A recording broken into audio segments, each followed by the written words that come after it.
ನಾವೊಂದು ವಾಕ್ಯ ನೋಡೋಣ. ಮೇನ್ ಪ್ರಕಟಣೆ ಗ್ರಂಥ 5ನೇ ಅಧ್ಯಾಯ 1ನೇ ವಚನ. Revolution chapter 5:1. ಸಿಂಹಾಸನದ ಮೇಲೆ ಕುಳಿತಿದ್ದಾತನ ಬಲಗೈಯಲ್ಲಿ ಒಂದು ಸುರುಳಿಯನ್ನು ಕಂಡೆನು. ಅದರ 2 ಪಕ್ಕೆಗಳಲ್ಲಿ ಬರೆದಿತ್ತು. ಅದು 7 ಮುದ್ರೆಗಳಿಂದ ಮುದ್ರಿತವಾಗಿತ್ತು. ಸುರುಳಿ. Hallelujah, praise the Lord. ಹಂಗಿರ್ತದೆ ಸುರುಳಿ ಅಂದ್ರೆ. Praise the Lord, hallelujah, amen. ತರ ಇರ್ತದೆ ಸುರುಳಿ. Praise the Lord. ಇದನ್ನ ಸುರುಳಿ ಅಂತಾರೆ. ಸುತ್ತಿರೋದನ್ನ ಅಲ್ಲೇ ಸುರುಳಿ ಅಂತಿದೆ ನೋಡಿ. ಸುತ್ತಿದರೆ ಸುರುಳಿ ಇದೆ. ಅದರಲ್ಲಿ 7 ಮುದ್ರೆಗಳಿದೆ. 1, 2, 3, 4, 5, 6, 7 ಮುದ್ರೆಗಳಿದೆ. ಹಲ್ಲೆಲೂಯಾ. ಈ ಮುದ್ರೆ ಅಂದ್ರೆ ಏನು? ಮುದ್ರೆಯ ವಿಷಯದಲ್ಲಿ ಹಳೆ ಒಡಂಬಡಿಕೆಯಲ್ಲಿ ಎಲ್ಲ ಹೇಳಿದಾರ, ದೇವರು ಎಲ್ಲ ಮಾತಾಡಿದಾರ ಅಂತ ನಾವು ನೋಡಿದ್ರೆ, ಆಮೇನ್, ದಾನಿಯೇಲ ಗ್ರಂಥ, ಆಮೇನ್, 12ನೇ ಅಧ್ಯಾಯ 4ನೇ ವಚನಕ್ಕೆ ಹೋಗಿ ಓದಿ. ಯಾರನ್ನ ಒಬ್ರು ಓದಿ. Daniel chapter 12:4. ಆಮೇನ್. ದಾನಿಯೇಲನೇ, ನೀನು ಈ ಮಾತುಗಳನ್ನು ಮುಚ್ಚಿಡು, ಅವುಗಳನ್ನು ಬರೆಯುವ ಗ್ರಂಥಕ್ಕೆ ಮುದ್ರೆ ಹಾಕು. ಇಲ್ಲಿ ಬರ್ತಾ ಇದೆ ನೋಡಿ, ಅದೇ ಪದ, ಸೇಮ್ ಪದ, ಮುದ್ರೆ ಹಾಕು. ಮುದ್ರೆ ಅಂದ್ರೆ ಏನು? ಸೀಲ್. 7 ಸೀಲ್ಸ್. ಆಮೇನ್. 7 ಮುದ್ರೆಗಳನ್ನ ಕುರಿತು ಮಾತಾಡ್ತಾ ಇದ್ದಾರೆ. ಮುದ್ರೆ ಹಾಕು. ಅದಕ್ಕೆ ಮುದ್ರೆ ಅಂದ್ರೆ ದೇವರು ಶಾಪ ಕೊಟ್ರೆ ದೇವರೇ ಆಶೀರ್ವದಿಸ್ಬೇಕು, ಶಾಪನ ಹೊಡಿಬೇಕು. ಅದೇ ರೀತಿ ದೇವರು ಮುದ್ರೆ ಹಾಕಿದ್ರೆ ದೇವರೇ ಮುದ್ರೆಯನ್ನ ಬಿಚ್ಚಬೇಕು. ಆಮೇನ್. ಮುದ್ರೆ ಅಂದ್ರೆ ಇನ್ಯಾರು ಬಿಚ್ಚಬಾರ್ದು. ಯಾರು ಹಾಕಿದಾರೋ ಅವರೇ ಮುದ್ರೆಯನ್ನ ಬಿಚ್ಚಬೇಕು. ಏನನ್ನ ಅಕ್ರಮವಾಗಿ ಸಾರಾಯಿ ಅಂಗಡಿಯಲ್ಲಿ ಏನಾದ್ರೂ ಲೈಸೆನ್ಸ್ ಯಾವ ತಗೊಂಡಿದ್ರೆ ಅದು ಬಿಟ್ಬಿಟ್ಟು ಬೇರೆ ಏನಾದ್ರೂ ಮಾರಿದ್ರೆ, ಬಾರ್ಗಳನ್ನ, ಕೆಲವು ಅಂಗಡಿಗಳನ್ನ, ಕೆಲವು ಮಾಲ್ಗಳನ್ನ ಗೌರ್ಮೆಂಟ್ ಬಂದು ಸೀಲ್ ಹಾಕ್ಬೇಕು. ಆ ಸೀಲ್ ಹಾಕ್ಬಿಟ್ರೆ ತಿರ್ಗಾ ಗೌರ್ಮೆಂಟೇ ಬರಬೇಕು. ಅದನ್ನು ಬಿಚ್ಚಿಬಿಟ್ಟು ಯಾರು ಓಪನ್ ಮಾಡಬಾರ್ದು. ಓನರು ಮಾಡಬಾರ್ದು, ಬಿಲ್ಡಿಂಗ್ ಓನರು ಮಾಡಬಾರ್ದು, ಅಂಗಡಿ ಓನರು ಮಾಡಬಾರ್ದು. ಯಾರು ಸೀಲ್ ಹಾಕಿದ್ದು ಗೌರ್ಮೆಂಟೇ ಬಂದು ಬಿಚ್ಚಬೇಕು. ಅದಾಗ್ಬಿಟ್ಟು ಒಂದು ವೈಟ್ ಬಟ್ಟೆ ಸುತ್ತಬಿಟ್ಟು ಅದ್ರ ಮೇಲೆ ಸೀಲಿಂಗ್ ಒತ್ತಾರೆ ಕ್ಲೀನಾಗಿ. ಗೌರ್ಮೆಂಟ್ ಮುದ್ರೆ ಬೀಳ್ತಿದೆ. ಕರ್ನಾಟಕ ಸರ್ಕಾರ, ಭಾರತ ಸರ್ಕಾರ, the government of America, the government of Israel, the government of Australia, the government of UK ಅಂತ ಹಾಕ್ಬಿಡ್ತಾರೆ. ಆಮೇನ್. IND, ಇಂಡಿಯಾ ಗೌರ್ಮೆಂಟ್ ಅಂತ ಹಾಕ್ಬಿಡ್ತಾರೆ. ಇಂಡಿಯಾ ಗೌರ್ಮೆಂಟೇ ಬಂದು ಬಿಚ್ಚಬೇಕು. ಕರ್ನಾಟಕ ಸರ್ಕಾರನೇ ಬಂದು ಬಿಚ್ಚಬೇಕು. ಆ ಇಲಾಖೆನೇ ಬಂದು ಬಿಚ್ಚಬೇಕು. ಸೀಲ್ ಹಾಕಿದ್ದಾರೆ. ಆರೋಗ್ಯ ಇಲಾಖೆ ಬಂದು ಸೀಲ್ ಹಾಕ್ಬಿಟ್ಟಿದೆ. ಹಾಸ್ಪಿಟಲ್ಗೆ, ಕ್ಲಿನಿಕ್ಗೆ, ನರ್ಸಿಂಗ್ ಹೋಮ್ಗೆ. ಆರೋಗ್ಯ ಇಲಾಖೆನೇ, ಹೆಲ್ತ್ ಡಿಪಾರ್ಟ್ಮೆಂಟೇ ಬಂದು ಆ ಸೀಲನ್ನು ಓಪನ್ ಮಾಡಬೇಕು. ಅದ್ರ ಮೇಲೆ ಯಾರನ್ನ ಮಾಡಿದ್ರೆ ಡೇಂಜರ್. ಬಟ್ ಅದನ್ನ ಮಾಡ್ತಾರೆ. ಈ ಸೀಲು ಯಾರು ಓಪನ್ ಮಾಡಕ್ಕಾಗಲ್ಲ ಅಂತ ಬೈಬಲ್ ಹೇಳ್ತೈತೆ. ಓದಿ 5ನೇ 1ನೇ ವಚನದಿಂದ. ಅದ್ರ ಜೊತೆಲಿ ಈಗ ಪ್ರಕಟಣೆ ಗ್ರಂಥ 22:10 ಓದಿ. 22:10 ಏನ್ ಹೇಳ್ತೈತೆ? ಇದಲ್ಲದೆ ಅವನು ನನಗೆ ಈ ಪುಸ್ತಕದಲ್ಲಿರುವ ಪ್ರವಾದನ ವಾಕ್ಯಗಳನ್ನ ಗುಪ್ತವಾಗಿಡಬೇಡ, ಇವು ನೆರವೇರುವ ಸಮಯವು ಸಮೀಪವಾಗಿದೆ. ಗುಪ್ತ ಅಂದ್ರೆ ಸೀಕ್ರೆಟ್, ಮುದ್ರೆ ಆಗ್ಬೇಡ. ಹಲ್ಲೆಲೂಯಾ. ದಾನಿಯೇಲ ಗ್ರಂಥದಲ್ಲಿ ಈ ಗ್ರಂಥಕ್ಕೂ ಆ ಗ್ರಂಥಕ್ಕೂ ಹೆಚ್ಚು ಕಮ್ಮಿ 1000 ವರ್ಷ ಡಿಫರೆನ್ಸ್ ಇದೆ. ಎಷ್ಟು ಸಾವಿರ ವರ್ಷ? 1000 ವರ್ಷ. 700ರಿಂದ 1000 ವರ್ಷ ಡಿಫರೆನ್ಸ್ ಇದೆ. ಮುದ್ರೆ ಹಾಕು. ಅಲ್ಲಿ ಮುದ್ರೆ ಹಾಕ್ಬಿಡು. ಯಾವುದು ಅತ್ತಿತ್ತ ತಿರುಗಾಡ್ತಾರೆ, ಜನಗಳಿಗೆ ಬುದ್ಧಿ ಬರುತ್ತೆ, ಜ್ಞಾನ ಬಂದ್ಬಿಡ್ತೈತೆ. ಆಮೇನ್. ತಿಳುವಳಿಕೆ ಬಂದ್ಬಿಡ್ತೈತೆ. ನೀನ್ ಅದನ್ನ ಮುದ್ರೆ ಹಾಕ್ಬಿಡು, ನೀನ್ ಅದನ್ನ ಸೀಲ್ ಹಾಕ್ಬಿಡು. Praise the Lord. ದೇವರು ಕೆಲವನ್ನ ಮರೆಮಾಚಿ ಬಿಡ್ತಾನೆ. ಫಾರ್ ಎಕ್ಸಾಂಪಲ್, ಏದನ್ ತೋಟದಲ್ಲಿ 3 ವೆರೈಟಿ ಮರ ಇತ್ತು. ಒಂದು ಊಟಕ್ಕೆ ತಿನ್ನೋಕೆ ಮರಗಳು, ಹಣ್ಣುಗಳು. ಇನ್ನೊಂದು ಜೀವ ವೃಕ್ಷದ ಹಣ್ಣು. ಇನ್ನೊಂದು ಒಳ್ಳೆ ಕೆಟ್ಟದ ಅರವನ್ನು ಉಳಿಸೋ ಮರ. ಆಮೇನ್. ಅದನ್ನು ತಿನ್ಬೇಡ ಅಂದ್ರೆ ತಿನ್ಬಿಟ್ಟ. ತಿನ್ಮೇಲೆ ಅವ್ರ ಶಾಪವನ್ನ ಹೊತ್ಕೊಂಡ್ರು. ಎಲ್ಲಿ ತಿರ್ಗಾ ತಿನ್ಬಿಡ್ತಾರಂತ ದೇವರು ಅದ್ರ ಸುತ್ತಲೂ ಆಮೇನ್ ಒಂದು ಕೆರೋಬಿಗಳನ್ನ ಹಾಕಿ ಒಂದು ಇದನ್ನ ಇಟ್ಬಿಟ್ಟ ದೇವರು. ಯಾಕೆ ಗೊತ್ತಾ? ಅದನ್ನೇನಾದ್ರೂ ತಿಂದಿದ್ರೆ ಪರ್ಮನೆಂಟ್ ಆಗಿ ಶಾಪ, ಬಿಡುಗಡೆನೇ ಇಲ್ಲ, ಮನುಷ್ಯನಿಗೆ ಇಲ್ಲ, ವೇಸ್ಟ್. ಅದು ತಿನ್ಬಿಟ್ರೆ ಶಾಶ್ವತವಾಗಿ ಪಾಪದಲ್ಲಿ ಬಿದ್ದು ಹೋಗ್ತಾರೆ. ಕ್ಷಮಾಪಣೆನೇ ಇಲ್ಲ ಆ ಹಣ್ಣು ತಿಂದ್ಬಿಟ್ರೆ. ಹಲ್ಲೆಲೂಯಾ. ಅಲ್ಲೆಲ್ಲೂಯ್ಯ. ಈಗ ಆ ವೃಕ್ಷ ಅಲ್ಲಿ ಇರ್ತೈತಾ? ಏರ್ದೋನ್ ತೋಟ ಇರಾಕಲ್ಲಿ ಇದೆ. ಇರಾಕದಲ್ಲೇ ಇರೋದು ಏರ್ದೋನ್ ತೋಟ. ಇಸ್ರಾಯೇಲ್ ದೇಶದಲ್ಲ ಏರ್ದೋನ್ ತೋಟ ಬರೋದು. ಎಲ್ಲಿ? ಇರಾಕ್. ಎಲ್ಲಿ? ಇಸ್ರಾಯೇಲ್ ದೇಶದಿಂದ ಇರಾಕ್ಗೆ 1260 ಕಿಲೋಮೀಟರ್. ಎಷ್ಟು? 1260 ಕಿಲೋಮೀಟರ್. ಅಲ್ಲಿಂದ ಕಾನಾನ್ ದೇಶಕ್ಕೆ ನಡ್ಕೊಂಡ್ ಬಂದ ಅಬ್ರಾಮ್. ಗೊತ್ತಲ್ಲ, ಬಾಬೆಲಿಂದ ಬಂದಿದ್ದಂತ. ಇರಾಕ್ ಬಗ್ಗೆ ಮಾತಾಡ್ರಲ್ಲ, ಬಾಬಿಲೋನ್ ಸ್ತ್ರೀ ಬಗ್ಗೆ ಮಾತಾಡುವಾಗ ಅಲ್ಲೇ ತಾನೇ ಜನಾಂಗ ಕೆಟ್ಟೋಗಿದ್ದು, ಅಲ್ಲಿಂದ ತಾನೇ ಜನ ಕೆಟ್ಟೋಗಿದ್ದು. ಅಲ್ಲಿರೋನೊಬ್ಬನ ಕರೆದು ಅವನನ್ನ ಆಶೀರ್ವಾದ ಮಾಡಿ, ಆಮೇಲೆ ಅವನಿಂದ ಹುಟ್ಟೋ ಸಂತತಿಯನ್ನ ಪ್ರೈಸ್ ದ ಲಾರ್ಡ್ ಅಭಿವೃದ್ಧಿ ಪಡಿಸಿ ನನ್ನ ರಾಜ್ಯದಲ್ಲಿ ಸೇರಿಸೋಣ. ಆಮೇಲೆ ಅದು ಬೇಡ, ವಿಷಯ ಬೇರೆ ಆಗುತ್ತೆ. ನಾವಿಲ್ಲಿ ಬರೋಣ. ಈಗ ಮರ ಇರ್ತೈತಲ್ಲಿ ಇರಾಕಲ್ಲೇ ಇಲ್ಲ, ಏದನ್ ತೋಟದಲ್ಲಿ ಅಲ್ಲಿರಲ್ಲ ಮರ. ದೇವರು ತೆಗೆದು ಬಿಟ್ಟಿದ್ದಾನೆ. ಅದು ಎಲ್ಲಿದೆ ಅಂತ ಬೈಬಲ್ ಹೇಳ್ತದೆ ಗೊತ್ತಾ? 2ನೇ ಅಧ್ಯಾಯ ಪ್ರಕಟಣೆ ಗ್ರಂಥ, ಪರಲೋಕದಲ್ಲಿದೆ ಅಂತ ಹೇಳ್ತಾನೆ. ಎಲ್ಲಿ? 22ನೇ ಅಧ್ಯಾಯದಲ್ಲಿ ತಿರ್ಗಾ ಬರೀತಾನೆ. 2ನೇ ಅಧ್ಯಾಯದಲ್ಲಿ ಬರೀತಾನೆ, ಯಾವನು ಜಯವೊಂದುತ್ತಾನೆ ಅವನಿಗೆ ಜೀವ ಎಂಬ ವೃಕ್ಷದ ಹಣ್ಣನ್ನು ತಿನ್ನುವುದಕ್ಕೆ ಕೊಡುವನು. ಅದು 12 ತಿಂಗಳು 12 ಫಲಗಳನ್ನ ಬಿಡ್ತೈತೆ. ಅದರ ಎಲೆ ಬೇರು ಕೂಡ ಔಷಧಿಯಾಗಿದೆ. ಅಲ್ಲೆಲ್ಲೂಯ್ಯ. ದಾನಿಯೇಲ ಗ್ರಂಥದಲ್ಲಿ ಮುದ್ರೆ ಹಾಕು, ಪ್ರಕಟಣೆ ಗ್ರಂಥದಲ್ಲಿ ಮುದ್ರೆ ಹಾಕಬೇಡ. ಯಾಕಂದ್ರೆ ಇದು ರಕ್ಷಣೆ ಸಮಯ. ಅವಾಗ ಯೇಸು ಕ್ರಿಸ್ತನ್ ಬಂದಿಲ್ಲ, ಈಗ ಯೇಸು ಕ್ರಿಸ್ತನ್ ಬಂದಿದ್ದಾನೆ. ಆಮೇಲೆ ಅಲೆ ಬಡಂಬಡಿಕೆ ಕಾಲದ ಜನರಿಗೆ ಮುದ್ರೆ ಹಾಕು ಅಂತ ಹೇಳ್ತಾ ಇದ್ದೇನೆ. ಇನ್ನೂ ಆ ಕಾಲ ಬಂದಿಲ್ಲ, ಇನ್ನು ತುಂಬಾ ಟೈಮ್ ಇದೆ. ಎಂಡ್ ಟೈಮ್ ಬರಬೇಕು. ಎಂಡ್ ಟೈಮ್ ಸ್ಟಾರ್ಟ್ ಆಗಿಲ್ಲ. ಎಂಡ್ ಟೈಮ್ ಸ್ಟಾರ್ಟ್ ಆಗಿದೆ ಅಪೊಸ್ತಲರ ಕಾಲದಲ್ಲಿ 120 ಮಂದಿ ಆಮೇಲೆ ಒಂದೇ ಮನಸ್ಸಿಂದ ಪ್ರಾರ್ಥನೆ ಮಾಡುವಾಗ ಪರಿಶುದ್ಧಾತ್ಮನ ಭೂಮಿಗೆ ಎಂಟ್ರಿ ಆಗಿದ್ದೆ. ಅದೇ ಅಂತ್ಯಕಾಲದ ಆರಂಭ. ಈಗ ಅಂತ್ಯಕಾಲದ ಅಂತ್ಯ, end time end. End time start ಯಾವಾಗ? ಪೆಂಟೆಕೋಸ್ ಅನುಭವ, ಮೇಲುಪ್ಪರಿಗೆ ಅನುಭವ, ಆಮೇಲೆ ಪಂಚಶತಮ ಅನುಭವ, ಆರಂಭ. ನಮ್ಮ ಕಾಲ ಎಂಡ್ ಅಂದ್ರೆ ಎಂಡು. ಲಾಸ್ಟ್ ಡೇಸ್ ಬಂದ್ಬಿಟ್ಟಿದೀವಿ ನಾವು. 100 ಡೇಸ್, ಎಂಡ್ ಡೇಸ್. 100 ಡೇಸ್ ಅಲ್ಲಿ 99 ಡೇಸ್ ಆಗೋಗಿದೆ. 1 ಡೇ ಮಾತ್ರ ಬಾಕಿ ಇದೆ. ಈಗ ಅರ್ಥ ಆಯ್ತಾ? 100 ದಿನಗಳಲ್ಲಿ 99 ದಿನ ಆಗಿದೆ. 1 ದಿನ ಬಾಕಿ ಇದೆ. ಯಾವಾಗ ಬೇಕಾದ್ರೆ ಜೀಸಸ್ ಬರ್ಬೋದು ಸಭೆಗಾಗಿ ಎತ್ತಲ್ಪಡೋದಕ್ಕೆ. ಬನ್ನಿ, ವಾಕ್ಯನ ಇನ್ನೊಂದ್ಸಾರಿ ಚೆನ್ನಾಗಿ ಕ್ಲೀನಾಗಿ ವಿವರವಾಗಿ ನೋಡೋಣ. ಆದ್ರಿಂದ ಮುದ್ರೆ ಅಂದ್ರೆ ಸೀಲ್, ಯಾರು ಬಿಚ್ಚಕ್ಕಾಗಲ್ಲ. ಅದು ಮುದ್ರೆ ಆಗಿದೆ. ಗೌರ್ಮೆಂಟೇ ಬಂದು ಬಿಚ್ಚಬೇಕು. ನೋಡಿ, ಅದನ್ನು ಕೂಡ ಇಲ್ಲಿ ಕೊಡ್ತಾರೆ ನೋಡಿ. 5ನೇ ಅಧ್ಯಾಯಕ್ಕೆ ಬನ್ನಿ. ಪ್ರಕಟಣೆ ಗ್ರಂಥ 5ನೇ ಅಧ್ಯಾಯ. ಸಿಂಹಾಸನದ ಮೇಲೆ ಕುಳಿತಿದ್ದಾತನ ಬಲಗೈಯಲ್ಲಿ ಒಂದು ಸುರುಳಿಯನ್ನು ಕಂಡೆನು. ಸಿಂಹಾಸನದ ಮೇಲೆ ತಂದೆಯಾದ ದೇವರು ಕೂತಿದ್ದಾರೆ. ಯಾರು ಕೂತಿರೋದು? ಅವ್ರ ಎದುರುಗಡೆ ಇಲ್ಲಿ ಬರ್ತೈತೆ ನೆಕ್ಸ್ಟ್. ಅವ್ರ ಎದುರುಗಡೆ ಯಾರಿದ್ದಾರೆ ಅಂತ. ಆಮೇಲೆ ಕೂತಿದ್ದನು. ಆತನ ಕೈಯಲ್ಲಿ ಒಂದು ಸುರುಳಿಯನ್ನು ಕಂಡೆನು. ಅದರ 2 ಪಕ್ಕೆಗಳಲ್ಲಿಯೂ ಬರೆದಿತ್ತು. ಅದು 7 ಮುದ್ರೆಗಳಿಂದ ಮುದ್ರಿತವಾಗಿತ್ತು. ಎಲ್ಲ ಒಂದು ಮುದ್ರೆ ಅಲ್ಲ, 7 ಮುದ್ರೆ. ಅದು ಒಳಗಡೆ ಬರೆದಿರೋದು ನೋಡ್ಬೇಕಂದ್ರೆ 7 ಮುದ್ರೆಗಳನ್ನು ಹೊಡಿಬೇಕು. ಆಮೇಲೆ ಸರಿ, ಮುಂದಕ್ಕೆ ನೋಡಿ.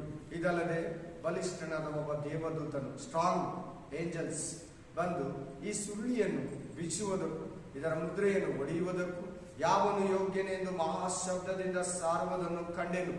ಆ ಸುರುಳಿಯನ್ನು ಬಿಚ್ಚುವುದಕ್ಕಾದರೂ ಅದರೊಳಗಿರುವುದನ್ನು ನೋಡುವುದಕ್ಕಾದರೂ ಪರಲೋಕದಲ್ಲಿ ಯಾರಿಗೂ, ಭೂಮಿಯಲ್ಲಿ ಆಗಲಿ ಭೂಮಿಯ ಕೆಳಗಾಗಲಿ ಯಾವನಿಗೂ ಶಕ್ತಿ ಇರಲಿಲ್ಲ.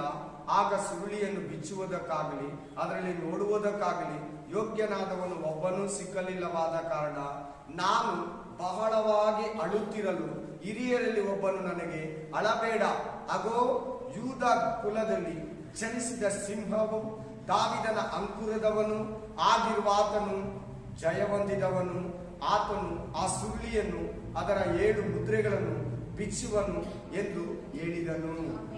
Hallelujah, hallelujah, praise the lord. ಈ 5 ವಚನಗಳಲ್ಲಿ ಏನಿದೆ ಅಂದ್ರೆ, ಯೋಹಾನ ಪರಲೋಕ ದರ್ಶನವನ್ನ ಕಾಣ್ತಾ ಇದ್ದಾನೆ.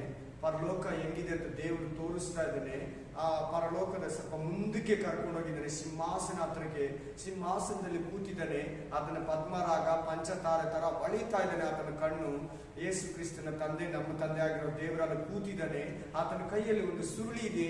ಆ ಸುರುಳಿ ಎರಡು ಕಡೆನೂ ಬರೆದಿದೆ. ಅದರಲ್ಲಿ 7 ಮುದ್ರೆಗಳಿದೆ, 7 ಸೀಲ್ಸ್. ಇವತ್ತು ದೇವರು ನಮ್ಮ ಮಧ್ಯದಲ್ಲಿ 7 ಮುದ್ರೆಗಳ ರಹಸ್ಯವನ್ನ ಮಾತಾಡ್ತಾ ಇದ್ದಾರೆ. ಒಂದು ತಿಂಗಳಿಂದ ದೇವರು ನಮ್ಮ ಮಧ್ಯದಲ್ಲಿ 4 ಕುದುರೆಗಳ ಬಗ್ಗೆ ಮಾತ್ರ ಮಾತಾಡಿದ್ರು. 4 ಮುದ್ರೆಗಳ ಬಗ್ಗೆ. ಇವತ್ತು ದೇವರು 4 ಮುದ್ರೆಗಳು, 4 ಕುದುರೆಗಳ ಜೊತೆಗೆ 7 ಮುದ್ರೆಗಳನ್ನು ನಮ್ಮ ಮಧ್ಯದಲ್ಲಿ ಮಾತಾಡ್ತಾರೆ. Hallelujah, praise the lord.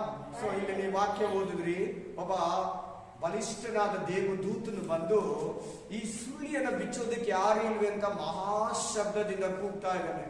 ಇದನ್ನ ಕೇಳಿಸ್ಕೊಂಡಂತ ಯೋಹಾನ, ಅಯ್ಯೋ ಏನ್ ಮಾಡೋದು, ಆ ಮುದ್ರೆಗಳು ಹಂಗೆ ಇರಬಾರ್ದೆ, ಆ ಸೀಲ್ಸ್ ಹಂಗೆ ಇರಬಾರ್ದೆ, ಅದನ್ನ ಹೊಡಿಲೇಬೇಕು, ಅದ್ರಲ್ಲಿ ಏನಿದೆ ನೋಡ್ಲೇಬೇಕು, ಅದು ಮಾನವ ಜನಾಂಗಕ್ಕೆ ಬೇಕು. ದೇವರ ಒಂದು ಆಲೋಚನೆ ನೆರವೇರ್ಬೇಕಾದ್ರೆ ಆ ಮುದ್ರೆಗಳು ಹಂಗೆ ಇದ್ರೆ ಕಷ್ಟ ಆಗುತ್ತೆ, ಅದನ್ನ ತೆಗೆದು ನೋಡ್ಬೇಕು. ಯಾರು ಇಲ್ವೇ ಅಂತ ಗೊಳೋ ಅಂತ ಅಳ್ತಾ ಇದ್ದಾರೆ. ಯಾರು? ಯೋಹಾನ ಅಳುತ್ತಿರುವಾಗ ಅಂತಿದೆ ನೋಡಿ. ಅಲ್ಲಿ ಹೆಂಗಂತೆ, ನಾನು ಬಹಳವಾಗಿ, ಹೆಂಗಂತೆ ತುಂಬಾ, ಹಲ್ಲೆಲೂಯಾ, ಅವನಿಗೆ ಏನ್ ಅರ್ಥ ಆಯ್ತು ಅಂತ ಗೊತ್ತಿಲ್ಲ. ಬಹಳವಾಗಿ ಅಳುತ್ತಿರಲು, ರಿಯಲ್ ಆಗಿ ಹೇಳ್ತಾ ಇದ್ದಾನೆ, ಆತ್ಮದಲ್ಲಿ ಹೇಳ್ತಾ ಇದ್ದಾನೆ. ಮೋಸ್ಟ್ಲಿ ಈ ದರ್ಶನವನ್ನ ಕಾಣುವಾಗ ಪದೋಸ್ ದ್ವೀಪದಲ್ಲಿದ್ದಾನೆ. ಎಲ್ಲಿ? ಪದ್ಮಾಸ್ ದ್ವೀಪದಲ್ಲಿದ್ದಾನೆ ಯೋಹಾನ. ಹೆಂಗಿರ್ಬೋದು ನೋಡೋಣ, ಹೇಳಿ ಹೆಂಗಿರ್ಬೋದು ಹೇಳೋಣ ನೋಡಿ. ಅವನ ಬಾಡಿ ಹೆಂಗಿರ್ಬೋದು ಹೇಳಿ ನೋಡೋಣ. ಡೆಡ್ ಬಾಡಿ ತರ ಆತ್ಮದಲ್ಲಿ ಇದನ್ನೆಲ್ಲ ನೋಡ್ತಾ ಇದ್ದಾನೆ. ಆತ್ಮ ಹೋಗ್ಬಿಟ್ಟಿದೆ ಪರಲೋಕಕ್ಕೆ, ಅವನ ಬಾಡಿ ಕೆಳಗಡೆ ಬಿದ್ದಿರ್ತದೆ. ಹಲ್ಲೆಲೂಯಾ. ನಾವು ಉಪವಾಸ ಕೂಡ ಹಂಗೆ ಮಾಡೋದು, ಆತ್ಮದಲ್ಲಿ ಉಪವಾಸ ಮಾಡಬೇಕು. Hallelujah, hallelujah, praise the Lord. ಅಳ್ತಾ ಇದ್ದಾನೆ ಬಹಳವಾಗಿ. ಆಗ ಹಿರಿಯರಲ್ಲಿ ಒಬ್ರು ಬಂದು ಏನ್ ಹೇಳ್ತಾ ಇದ್ದಾನೆ? ಆಮೆನ್. 24 ಎಲ್ಡರ್ಸ್, 24 ಮಂದಿ ಹಿರಿಯರಲ್ಲಿ ಒಬ್ರು ಬಂದು ಏನ್ ಹೇಳ್ತಾ ಇದ್ದಾನೆ? ಭಯ ಪಡಬೇಡ, ಅಲ್ಬೇಡ, ಬೇಸರಗೊಳ್ಬೇಡ, ಇದಾರೆ ಒಬ್ರು. ಆಮೆನ್. ಯೂದ ಗೋತ್ರದ ಸಿಂಹ, ನೀನು ಸಿಂಹದ ಮರಿ. ಯೇಸು ಕ್ರಿಸ್ತನು ಸಿಂಹ, ಯೂದ ಗೋತ್ರದ ಸಿಂಹ. ಆಮೆನ್. ಆ ಮುದ್ರೆಯನ್ನು ಹೊಡೆಯೋದಕ್ಕೂ ಆ ಸುರುಳಿಯನ್ನು ಬಿಚ್ಚೋದಕ್ಕೂ ಶಕ್ತನಾಗಿದ್ದಾನೆ. ಆತನು ದಾವಿದನ ಅಂಕುರದವನು, ದಾವಿದನ ಚಿಗುರು, ದಾವಿದನ ಬುಡದಿಂದ ಹೊಡೆದಿರೋ ಚಿಗುರು. ಆತನು ಬಿಚ್ಚುತ್ತಾನೆ ಮುದ್ರೆಯನ್ನ, ಆತನು ಹೊಡಿತಾನೆ ಆ ಸುರುಳಿಯನ್ನ. ಹಲ್ಲೆಲೂಯಾ. ಈಗ ನಾವು ನೆಕ್ಸ್ಟ್ 1ನೇ ಮುದ್ರೆ ಓದುವಾಗ ಬಿಳಿ ಕುದುರೆ ಮೇಲೆ ಒಬ್ಬನು ಕೂತಿದ್ದಾನೆ. ಅವನ ಕೈಯಲ್ಲಿ ತ್ರಾಸಿದೆ, ಅವನ ಕೈಯಲ್ಲಿ ಕತ್ತಿ ಇದೆ, ಅವನ ಕೈಯಲ್ಲಿ ಬಿಲ್ಲಿದೆ ಅಂತ ನಾವು ಒಂದೊಂದು ಮುದ್ರೆಯಲ್ಲಿ ನಾವು ನೋಡ್ತಾ ಹೋಗ್ತೀವಿ. ಒಂದು ಕುದುರೆ ಕೆಂಪು, ಒಂದು ಕುದುರೆ ಕಪ್ಪು, ಒಂದು ಕುದುರೆ ಬಿಳಿದು, ಒಂದು ಕುದುರೆ ಬೂದಿ ಬಣ್ಣ. ಅವಾಗ ಬಿಳಿ ಕುದುರೆ ಅಂದ್ರೆ ಅವನ ಕೈಯಲ್ಲಿ ಬಿಲ್ಲಿದೆ. ಬಿಳಿ ಕುದುರೆ ಇದ್ರೆ ಯೇಸು ಸ್ವಾಮಿನೇ ಅನ್ಕೊಂತೀರಿ. ಅಲ್ಲ, ಮುದ್ರೆ ಹೊಡೆಯೋದೇ ಯಾರಂತಿಲ್ಲ. 5ನೇ ವಚನ ಹೇಳ್ತಾ ಇದೆ ಯೇಸು ಸ್ವಾಮಿ. ಅದ್ರ ಮೇಲೆ ಕೂತಿರೋನು ಬೇರೆಯವನು. ನೋಡೋಣ, ಮುದ್ರೆ ಅಂದ್ರೆ ಏನು, ಯೇಸು ಸ್ವಾಮಿ ಯಾರು? ಆಮೇನ್. ಆಂಟಿ ಕ್ರೈಸ್ಟ ಅಥವಾ ಆ ಕುದುರೆ ಅಂದ್ರೆ ಏನು? ಯಾವಾಗ ಹೊಡಿತಾರೆ ಆ ಮುದ್ರೆಗಳು? ಯಾವಾಗ? ರಾಪ್ಚರ್ಗಿನ ಮುಂಚೆನ, ರಾಪ್ಚರ್ ನಂತರನ, ಯೇಸು ಕ್ರಿಸ್ತನ ಬರುವಿಕೆನ, ಯೇಸು ಕ್ರಿಸ್ತನ ಬರುವಿಕೆ ನಂತರನ, ಅಥವಾ 7 ವರ್ಷ ಉಪದ್ರವ ಕಾಲದಲ್ಲಿ ಹೊಡಿತಾರ? ಆ ಡೀಟೇಲ್ಸ್ ಮುಖ್ಯವಾಗಿ ಬೇಕು. ಬೈಬಲ್ ಕ್ರಮಬದ್ಧವಾಗಿ ಕೊಟ್ಟಿದೆ. ಈ ರೆವಲ್ಯೂಷನ್ ಚಾಪ್ಟರ್, ಪ್ರಕಟಣೆ ಗ್ರಂಥ ಯಾವ್ದಾದ್ಮೇಲೆ ಯಾವ್ದು ನಡೀತಿದೆ ಅಂತ ಕೊಟ್ಟಿರೋದು ಕರೆಕ್ಟ್ ಆಗಿ. ಇವು 777 ಬಗ್ಗೆ ನಾವು ನೋಡ್ತಾ ಇದ್ರಿ. ಇದುವರೆಗೂ ನಾವು 7 ಪಾತ್ರೆಗಳ ಬಗ್ಗೆ ನೋಡಿದ್ರಿ, 7 ತುತ್ತೂರಿಗಳ ಬಗ್ಗೆ ನೋಡಿದ್ರಿ, 7 ತಲೆಗಳ ಬಗ್ಗೆ ನೋಡಿದ್ರಿ. ಆ ತರ 7 ಅಂತ ಬೈಬಲ್ ಅಲ್ಲಿ 120 ವೆರೈಟಿ ಇದೆ. ಎಷ್ಟಾರಿದೆ? 7 ಕಣ್ಣುಗಳು, 7 ದೂತರು, 7 ಸಭೆಗಳು, 7 ದೀಪಗಳು, 7 ತಲೆಗಳು, ಆಮೇಲೆ 7 ಮುಕುಟಗಳು, 7 ನಕ್ಷತ್ರಗಳು ಬಲಗೈಯಲ್ಲಿ ಹಿಡಿದು. ಹಲ್ಲೆಲೂಯಾ. ಆತರ ಎಷ್ಟಿದೆ ಒಟ್ಟು? ನಾನು ನೋಡಬೇಕು ಎಷ್ಟಿದೆ. 7 ಅನ್ನೋದು 120 ಸಾರಿ ಇದೆ ಬೈಬಲ್ ಅಲ್ಲಿ. 7 ಅದರಲ್ಲಿ ಒಂದು 7 ಯಾವ್ದು ಇವತ್ತು ದೇವ್ರು ನಮ್ಮ ಮಧ್ಯದಲ್ಲಿ ಮಾತಾಡ್ತಾರೆ? ನೀವು ಹೇಳಿ. 7 ಮುದ್ರೆಗಳ ಬಗ್ಗೆ ಓದು. ಶುಕ್ರವಾರ ದೇವರು ನಮ್ಮ ಮಧ್ಯದಲ್ಲಿ 7 ಆಮೇಲೆ ತುಂತೂರಿಗಳ ಬಗ್ಗೆ ಮಾತಾಡಿದ್ರು. ಟ್ರಂಪೋಟ್, 7 ಟ್ರಂಪೋಟ್ ಬಗ್ಗೆ ಮಾತಾಡಿದ್ರು. ಇವತ್ತು ದೇವರು ನಮ್ಮ ಮಧ್ಯದಲ್ಲಿ ಆಮೇಲೆ 7 ಮುದ್ರೆಗಳ ಬಗ್ಗೆ ಮಾತಾಡ್ತಾರೆ. ಅದು ಹಿಂದಿನ ಶುಕ್ರವಾರ, ಮಂಗಳವಾರ ದೇವರು ನಮ್ಮ ಮಧ್ಯದಲ್ಲಿ ಅಲ್ಲೆಲ್ಲೂಯ್ಯ 7 ಪಾತ್ರೆಗಳ ಬಗ್ಗೆ, ರೌದ್ರದ ಬಗ್ಗೆ ಮಾತಾಡ್ತಾರೆ. ಆಮೇಲೆ ಮುಖ್ಯವಾಗಿ ತಿಳ್ಕೊಳ್ಳಿ, ನಾನು ಇದಕ್ಕೆ ಹೋಗಿದ್ದ ಮುಂಚೆ ಕ್ಲೀನಾಗಿ ಈ 6ನೇ ಅಧ್ಯಾಯದಲ್ಲಿ ಸ್ಟಾರ್ಟ್ ಆಗುತ್ತೆ ಮುದ್ರೆಗಳ ಬಗ್ಗೆ. ಬನ್ನಿ 6ನೇ ಅಧ್ಯಾಯ 1ನೇ ವಚನಕ್ಕೆ ಬನ್ನಿ. 6ನೇ ಅಧ್ಯಾಯ 1ನೇ ವಚನ. 7 ಅನ್ನೋದು ಎಷ್ಟು ಸಾರಿದೆ ಬೈಬಲಲ್ಲಿ? 120 ಸಾರಿ ಇದೆ. 7 ದಿನಗಳು, ಆಮೇನ್. 7 ವಾರಗಳು, ಆಮೇನ್ ಆಮೇನ್. 7 ಸಂವತ್ಸರಗಳು, 7 ಸಂವತ್ಸರಗಳು. Praise the Lord, hallelujah. ನೋಡಿ ವಾಕ್ಯ 6ನೇ ಅಧ್ಯಾಯ. Praise the Lord. ಯಜ್ಞದ ಕುರಿಮರಿಯಾದಾತನು ಆ 7 ಮುದ್ರೆಗಳಲ್ಲಿ ಒಂದು ಮುದ್ರೆಯನ್ನು ಒಡೆಯುವಾಗ, ಆಮೇನ್, ಒಂದು ಮುದ್ರೆಯನ್ನು ಒಡೆಯುವಾಗ, ಯಜ್ಞದ ಕುರಿಮರಿ 7 ಮುದ್ರೆಗಳಲ್ಲಿ ಒಂದು ಮುದ್ರೆಯನ್ನು ಒಡೆಯುವಾಗ, ಅಲ್ಲಿ ಯೇಸು ಇದ್ದಾರೆ ನೋಡಿ ಅಲ್ಲಿ. ಹಾಗಾದ್ರೆ ಕೆಳಗಡೆ ಕುದುರೆ ಮೇಲೆ ಕೂತಿರೋರು ಬೇರೆಯವರು. ಸಾಮಾನ್ಯವಾಗಿ ಅದನ್ನ ಯೇಸು ಸ್ವಾಮಿ ಬಿಳಿ ಕುದುರೆ ಅನ್ಬಿಡ್ತಾರೆ. ಕೈಯಲ್ಲಿ ಬಿಲ್ ಹಿಡ್ಕೊಂಡಿದ್ದಾನೆ, ಯೇಸು ಸ್ವಾಮಿ ಅನ್ಬಿಡ್ತಾರೆ. ನೋ, ಅಲ್ಲ. ಆಕ್ಚುಲಿ ಇನ್ನೂ ಒಂದು ಕರೆಕ್ಟಾಗಿ ಚೆನ್ನಾಗಿ ತಿಳ್ಕೊಳ್ಳಿ. ವಾಕ್ಯ ಕೇಳಿದ ಮುಂಚೆ 6ನೇ ಅಧ್ಯಾಯದಲ್ಲಿರೋ 6 ಮುದ್ರೆಗಳಿದೆ. ಒಟ್ಟು ಎಷ್ಟು ಮುದ್ರೆ ಇದೆ? 7ನೇ ಮುದ್ರೆ ಎಲ್ಲಿ ಬರ್ತೈತೆ ಅಂದ್ರೆ 8ನೇ ಅಧ್ಯಾಯ 1ನೇ ವಚನದಲ್ಲಿ ಬರ್ತೈತೆ. ಸರಿನಾ? ಚೆನ್ನಾಗಿ ಕೇಳಬೇಕು. ಈ 7 ಮುದ್ರೆಗಳಲ್ಲಿ 6 ಮುದ್ರೆ ಯೇಸು ಕ್ರಿಸ್ತನು ಸಭೆಗಾಗಿ ಎತ್ತಲ್ಪಡೋ ಕಾರ್ಯ, ರ್ಯಾಪ್ಚರ್ ಅಂತಾರೆ ಇಂಗ್ಲಿಷ್ ಅಲ್ಲಿ. ಅದಕ್ಕಿಂತ ಮುಂಚೆನೆ ನಡೀತದೆ. ಸಭೆ ಎತ್ತಲ್ಪಡೋದಕ್ಕೆ ಮುಂಚೆನೆ 6 ಮುದ್ರೆಗಳು ನೆರವೇರ್ತದೆ. ಸಭೆ ಎತ್ತಲ್ಪಟ್ಟ ಮೇಲೆ 7ನೇ ಮುದ್ರೆ ನೆರವೇರ್ತದೆ. ಸಭೆಯಲ್ಲಿದೆ, ಸಭೆಯಲ್ಲಿದೆ ಈ ಬೈಬಲ್ ಅಲ್ಲಿ ಹೇಳಿ. ಸಭೆಯಲ್ಲಿದೆ. ಸಭೆ ಅಂದ್ರೆ ನೀನು. ಎಲ್ಲಿದೆ ಸಭೆ ಈ ಬೈಬಲ್ ಅಲ್ಲಿ, ಈ ಪ್ರಕಟಣೆ ಗ್ರಂಥದಲ್ಲಿ? 6ನೇ ಅಧ್ಯಾಯ 7ನೇ ಅಧ್ಯಾಯ ನಾವು ಇವತ್ತು ಧ್ಯಾನ ಮಾಡ್ತಾ ಇದ್ರಿ. ಹೋಗ್ಲಿ, ಅದು ಹೇಳ್ತೀನಿ. 6ನೇ ಅಧ್ಯಾಯ 7ನೇ ಅಧ್ಯಾಯದಲ್ಲಿ ಸಭೆಯಲ್ಲಿದೆ. 7ನೇ ಅಧ್ಯಾಯದಲ್ಲಿ 9, 10 ವಚನ ಅಲ್ಲಿ ನೋಡಿ ವಾಕ್ಯ. ಇವುಗಳಾದ ಮೇಲೆಗೋ ಯಾರಿಂದಲೂ ಎಣಿಸಲಾಗದಂತ ಮಹಾ ಸಮೂಹವು ಸಿಂಹಾಸನದ ಮುಂದೆಯೂ ಯಜ್ಞದ ಕುರಿಮರಿಯಾದಾತನ ಮುಂದೆಯೂ ನಿಂತಿರುವುದನ್ನು ಕಂಡೆನು. ಅವರು ಸಕಲ ಜನಾಂಗ, ಕುಲ, ಭಾಷೆ, ಪ್ರಜೆಗಳವರು, ಆಮೇಲೆ ಸಕಲ ಭಾಷೆಗಳನ್ನಾಡುವವರು ಆಗಿದ್ದರು. ಅವರು ಬಿಳಿ ನಿಲುವಂಗಿಗಳನ್ನು ತೊಟ್ಟುಕೊಂಡು ತಮ್ಮ ಕೈಗಳಲ್ಲಿ ಖರ್ಜೂರದ ಗರಿಗಳನ್ನು ಹಿಡುಕೊಂಡಿದ್ದರು. ಅವರು ಸಿಂಹಾಸನನಾಗಿರುವ ನಮ್ಮ ದೇವರಿಗೂ ಯಜ್ಞದ ಕುರಿಮರಿಯಾದಾತನಿಗೂ ನಮಗೆ ರಕ್ಷಣೆ ಉಂಟಾದದಕ್ಕಾಗಿ ಸ್ತೋತ್ರ ಎಂದು ಮಹಾಶಬ್ದದಿಂದ ಕೂಗಿದರು. ಇದು ಸಭೆ. ಇದು ಎಲ್ಲಾ ಕುಲ, ಭಾಷೆ, ಜನಾಂಗಗಳವರು ಅಲ್ಲಿದ್ದಾರೆ. ಇನ್ನು 7ನೇ ಮುದ್ರೆ ಹೊಡೆದಿಲ್ಲ. 6 ಮುದ್ರೆ ಮಾತ್ರ ಹೊಡೆದಿದ್ದಾರೆ. ಇನ್ನು 7 ತುಂತುರಿಗಳಿದೆ. ಇನ್ನು 7 ಪಾತ್ರೆಗಳಿದೆ. ಅದಕ್ಕಿಂತ ಮುಂಚೆ ಸಭೆ ಮಧ್ಯಾಕಾಶದಲ್ಲಿ ಯೇಸು ಕ್ರಿಸ್ತನ ಹತ್ರ ಪರಲೋಕದಲ್ಲಿ ಇರ್ತದೆ. ಆಮೇನ್. ಎಲ್ಲಿ ನಿಂತಿದ್ದಾರಂತೆ ಅವರು? ಸಿಂಹಾಸನದ ಮುಂದೆ ಬಿಳಿ ಬಟ್ಟೆಗಳನ್ನು ಹಾಕೊಂಡು, ಕೈಯಲ್ಲಿ ಖರ್ಜೂರದ ಗರಿಗಳನ್ನು ಹಿಡ್ಕೊಂಡು, ಸಿಂಹಾಸನದ ಮುಂದೆ ಯಾರಿಂದಲೂ ಎಣಿಸಲಾಗದಂತ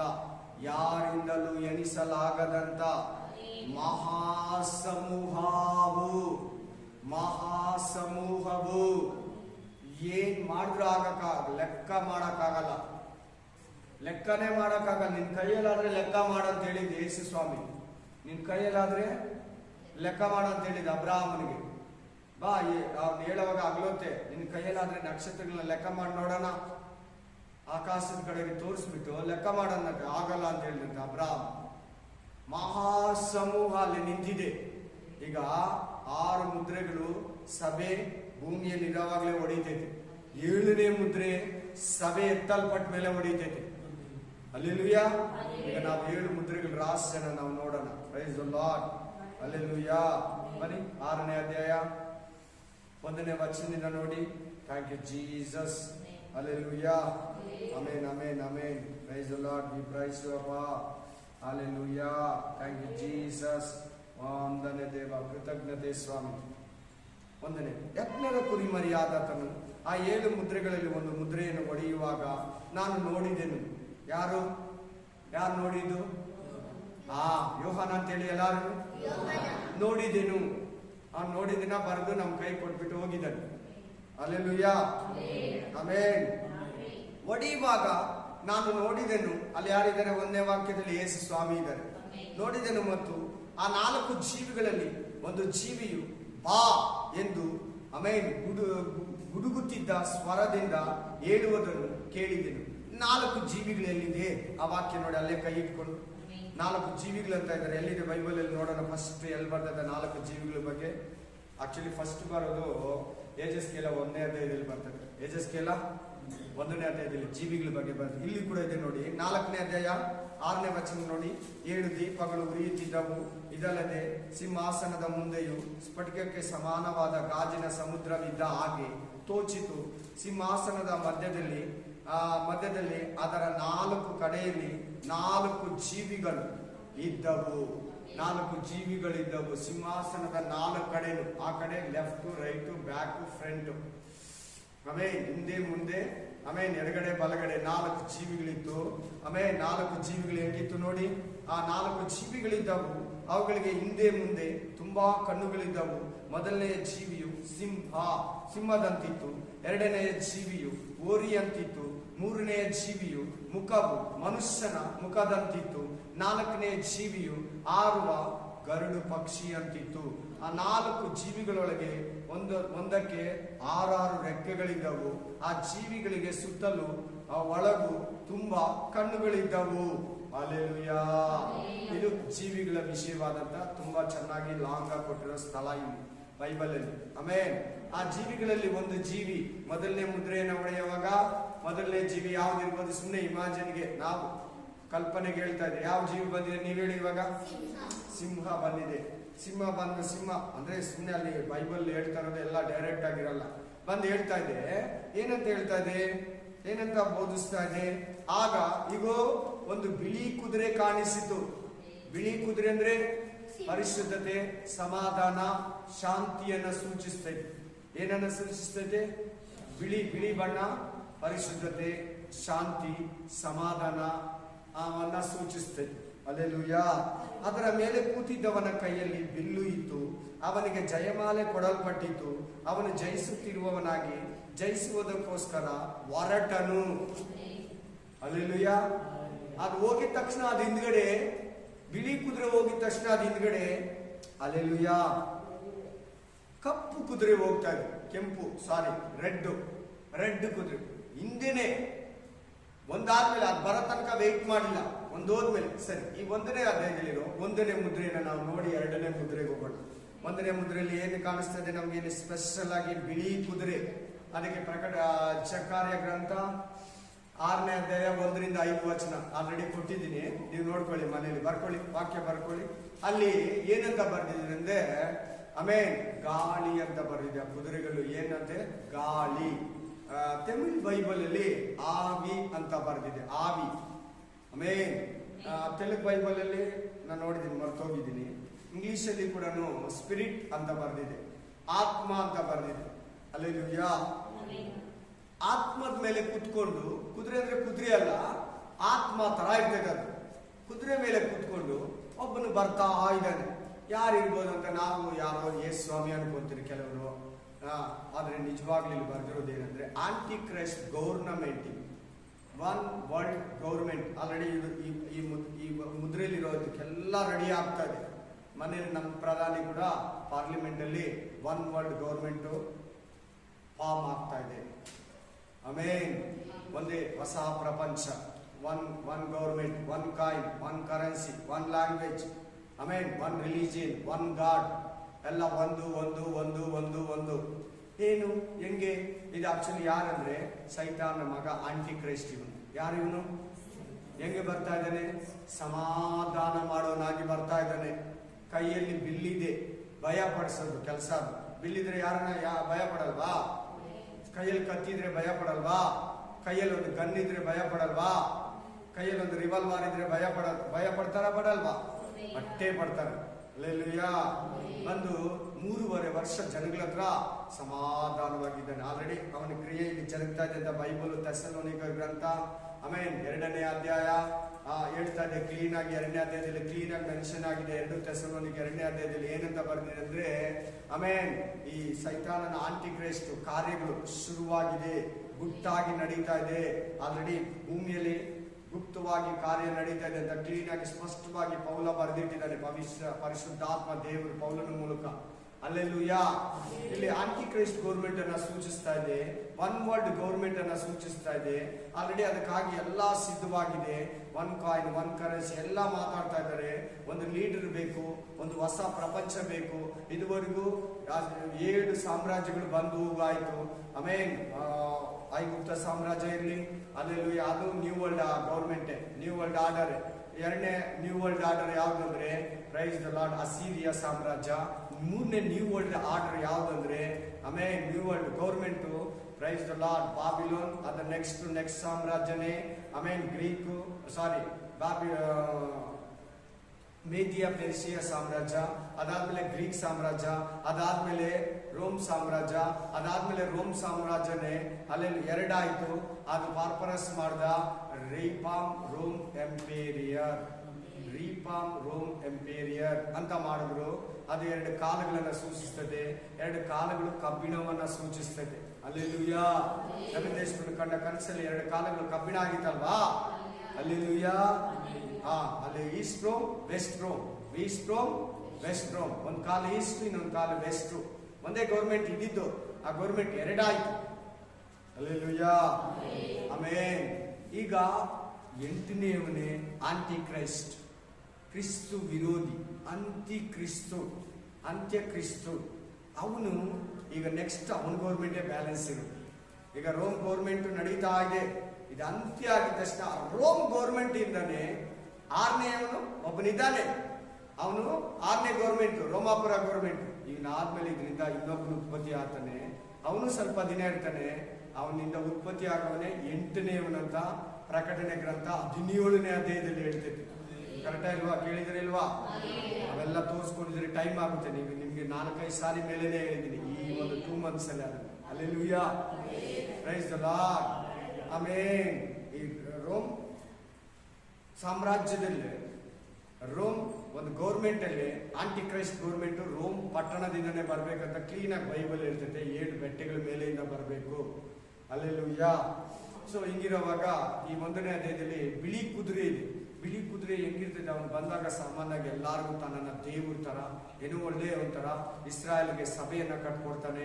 ಮುಸ್ಲಿಮ್ಗಳಿಗೆ, ಇಸ್ರಾಯೇಲ್ಸ್ಗೆ, ಹಿಂದೂಗಳಿಗೆ, ಕ್ರೈಸ್ತರಿಗೆ ಸಮಾಧಾನವನ್ನ ತರ್ತಾನೆ. ಇವನೇನೋ ಸ್ಟ್ರಾಂಗ್ ಲೀಡರ್ ತರ ಇದ್ದಾನೆ, ಇವನೇನೋ ಉತ್ತಮ ತರ ಕಾಣಿಸ್ತಾನೆ. ಇವನು ಅಲೆಕ್ಸಾಂಡರ್ಗಿಂತ ಚೆನ್ನಾಗಿದ್ದಾನೆ. ಆಮೇಲೆ ಇವನು ಎಲ್ಲಾ ಲೀಡರ್ಗಳಿಗಿಂತ ಚೆನ್ನಾಗಿದ್ದಾನೆ. Praise the Lord. ಇಂತರ ಯಾರು ಮಾಡಿದೇ ಇಲ್ಲ. ಇಂಥ ರೂಲಿಂಗ್, ಇಂಥ ಒಂದು ಶಾರ್ಪ್ನೆಸ್, ಎಪ್ಪನಸ್ ತರ ಇರ್ತಾನೆ. ಹೆಂಗಿರ್ತಾನೆ? ಎಪ್ಪನಸ್. ಯಾಕೆ ಹೇಳು? ಯೇಸು ಕ್ರಿಸ್ತನ ಹೆಂಗೆ ತಂದೆಯಾದ ದೇವರು ಕಳಿಸ್ಕೊಟ್ನೋ, ಸೈತಾನ ಇವನ್ನ ಶಕ್ತಿ ಕೊಟ್ಟು, ಸಿಂಹಾಸನ ಕೊಟ್ಟು, ಅಧಿಕಾರ ಕೊಟ್ಟು, ಬಲವನ್ನ ಕೊಟ್ಟು ಕಳಿಸ್ಕೊಡೋದು ಇವನಿಗೆ. ಯಾರು ಇವನಿಗೆ ಅಧಿಕಾರ ಕೊಡೋದು ಹೇಳಿ ನೋಡೋಣ. ನೀವು ಇವಾಗ ಕೇಳಿದ್ರೆ ಇಷ್ಟು ದಿನ ವಾಕ್ಯ, ಸೈತಾನನ್ನೇ ಕೊಡೋದು. ಲೋಕದ ರೀತಿಯಿಂದ ಯಾರು ಕೊಡೋದು? ಮನುಷ್ಯರೇ. ಯಾರು? ನೀನು, ನಾನಾ? ಆ ಥರ ಯಾರು? ನಾನು ಹೇಳಿದ್ದೀರಲ್ಲ ಸುಮಾರು ಸಾರಿ. ಆತ ದೇಶ ನೀ ಕುತ್ಕೋ, ಆಳ್ವಿಕೆ ಮಾಡು, ಇನ್ ಮಿಕ್ಕಿದ ದೇಶಗಳೆಲ್ಲ ನಮ್ಮ ಕಂಟ್ರೋಲ್ ಅಲ್ಲಿ ಇದೆ, ನಿಮ್ಗೆ ಅಧೀನ ಮಾಡ್ತೀನಿ ಅಂತ 10 ದೇಶಗಳಿಗೆ 10 ದೇಶಗಳ ಹೆಸರು ನಿಮ್ಗೆಲ್ಲರಿಗೂ ಗೊತ್ತಿದೆ. ಅದರಲ್ಲಿ ಜರ್ಮನಿ ಕೂಡ ಒಂದು, ಇಂಗ್ಲೆಂಡ್ ಒಂದು, ರೋಮ್, ಇಟಲಿ ಕೂಡ ಇದೆ. Praise the Lord. Burgundy, France, Portugal, 10 ದೇಶಗಳು ಅವನಿಗೆ ಸಪೋರ್ಟ್ ಅನ್ನ ಕೊಡ್ತಾರೆ. 10 ದೇಶಗಳ ಕೆಳಗಡೆ ಮಿಕ್ಕಿದ ಎಷ್ಟೋ ದೇಶಗಳಿದೆ. ಆಲ್ರೆಡಿ ಇವಾಗ 27 ದೇಶ ಇದೆ. ಯೂನಿಯನ್ ಯುರೋಪ್ ಅನ್ಬೋದು, ಯುರೋಪ್ ಯೂನಿಯನ್ ಅನ್ಬೋದು. ಹಲ್ಲೆಲೂಯಾ. ಆಮೇನ್. ಈ ವಾಕ್ಯದಲ್ಲಿರೋನು ಕ್ರಿಸ್ತು ವಿರೋಧಿ, ತಾಳ್ಮೆಯಿಂದ ಬರ್ತಾನೆ, ಸಮಾಧಾನವಾಗಿ ಬರ್ತಾನೆ. 3.5 ವರ್ಷದಿಂದ ಸಮಾಧಾನವಾಗಿರ್ತಾನೆ ಅಂತ ದಾನಿಯೇಲ ಗ್ರಂಥ ಹೇಳುತ್ತೆ. 3.5 ವರ್ಷ ಆದ್ಮೇಲೆ ಇಸ್ರಾಯೇಲರು ಅವನನ್ನ ತಳ್ಳಿಬಿಡ್ತಾರೆ, ನಮ್ಮಲ್ಲ, ಆಚೆ ಓಡಿಸ್ತಾರೆ. ಆಗ ಅವನು ಕೊಲ್ಲೋದಕ್ಕೆ ನೋಡ್ತಾನೆ. ಸಭೆಯಲ್ಲಿ ಬಂದು ಕೂತ್ಕೊಳ್ತಾನೆ. ಆಮೇಲೆ ಅಲ್ಲಿ ಹಂದಿಯನ್ನ ಕುಯ್ತಾನೆ, ಅಶುದ್ಧವಾದದನ್ನ ತಂದಲ್ಲಿಡ್ತಾನೆ, ಚರ್ಚನ್ನ ಕಟ್ಕೊಡ್ತಾನೆ, ದೇವಾಲಯವನ್ನ ಸಾಫ್ಟ್ ಆಗಿರ್ತಾನೆ. ಇವನೇ ಕ್ರೈಸ್ತು, ಇವನೇ ಜೀಸಸ್ಸು, ಇವರೇ ಮೆಸ್ಸಿ ಅಂತ ಅವರು ಕೂಡ ನಂಬ್ತಾರೆ. ಲೋಕವೆಲ್ಲ ನಂಬ್ತಾರೆ. ಅವನ ಮುದ್ರೆಯನ್ನು ಹಾಕ್ಸ್ಕೊಳ್ಳೋಕೆ ಹೇಳ್ತಾನೆ, ಅವನ ಸೀಲನ್ನು ಹಾಕ್ಸ್ಕೊಳ್ಳೋಕೆ ಹೇಳ್ತಾನೆ. ಆ ಟೈಮಲ್ಲಿ ಲೋಕವೆಲ್ಲ ಪ್ರಪಂಚವೆಲ್ಲ ಅವನನ್ನೇ ನೋಟೇಟ್ ಮಾಡ್ತಾ ಇರ್ತಾರೆ. ಅವನೇ ಚೆನ್ನಾಗಿ ಸಾಫ್ಟ್ ಆಗಿರ್ತಾನೆ. ಈಗ ಆಲ್ರೆಡಿ ಈ 1ನೇ ವಾಕ್ಯದಲ್ಲಿರೋದು ಗೌರ್ಮೆಂಟ್ ರೆಡಿ ಆಗ್ತಾ ಇದೆ, ಸಿದ್ಧವಾಗ್ತಾ ಇದೆ, ಫಾರ್ಮ್ ಆಗ್ತಾ ಇದೆ. ಅದು ಫಾರ್ಮ್ ಆಗಿದ ತಕ್ಷಣನೇ, ಆ ಗೌರ್ಮೆಂಟ್ ರೆಡಿ ಆಗಿದ ತಕ್ಷಣ, ನ್ಯೂ ವರ್ಲ್ಡ್ ಆರ್ಡರ್ ಬಂದಿದ ತಕ್ಷಣನೇ ಅದು ಅನೌನ್ಸ್ಮೆಂಟ್ ಮಾಡಬೇಕು. ಏನ್ ಮಾಡಬೇಕು? ಅನೌನ್ಸ್ಮೆಂಟ್ ಆಗ್ಲಿಲ್ಲ. ಪ್ರತಿಯೊಬ್ರು ಮಾತಾಡ್ತಾ ಇದ್ದಾರೆ. ಅದಕ್ಕೆ ಈ ಕೊರೋನಾ ಬಂದಿರೋದ್ರಲ್ಲಿ ಬಹಳ ಅರ್ಥ ಇದೆ.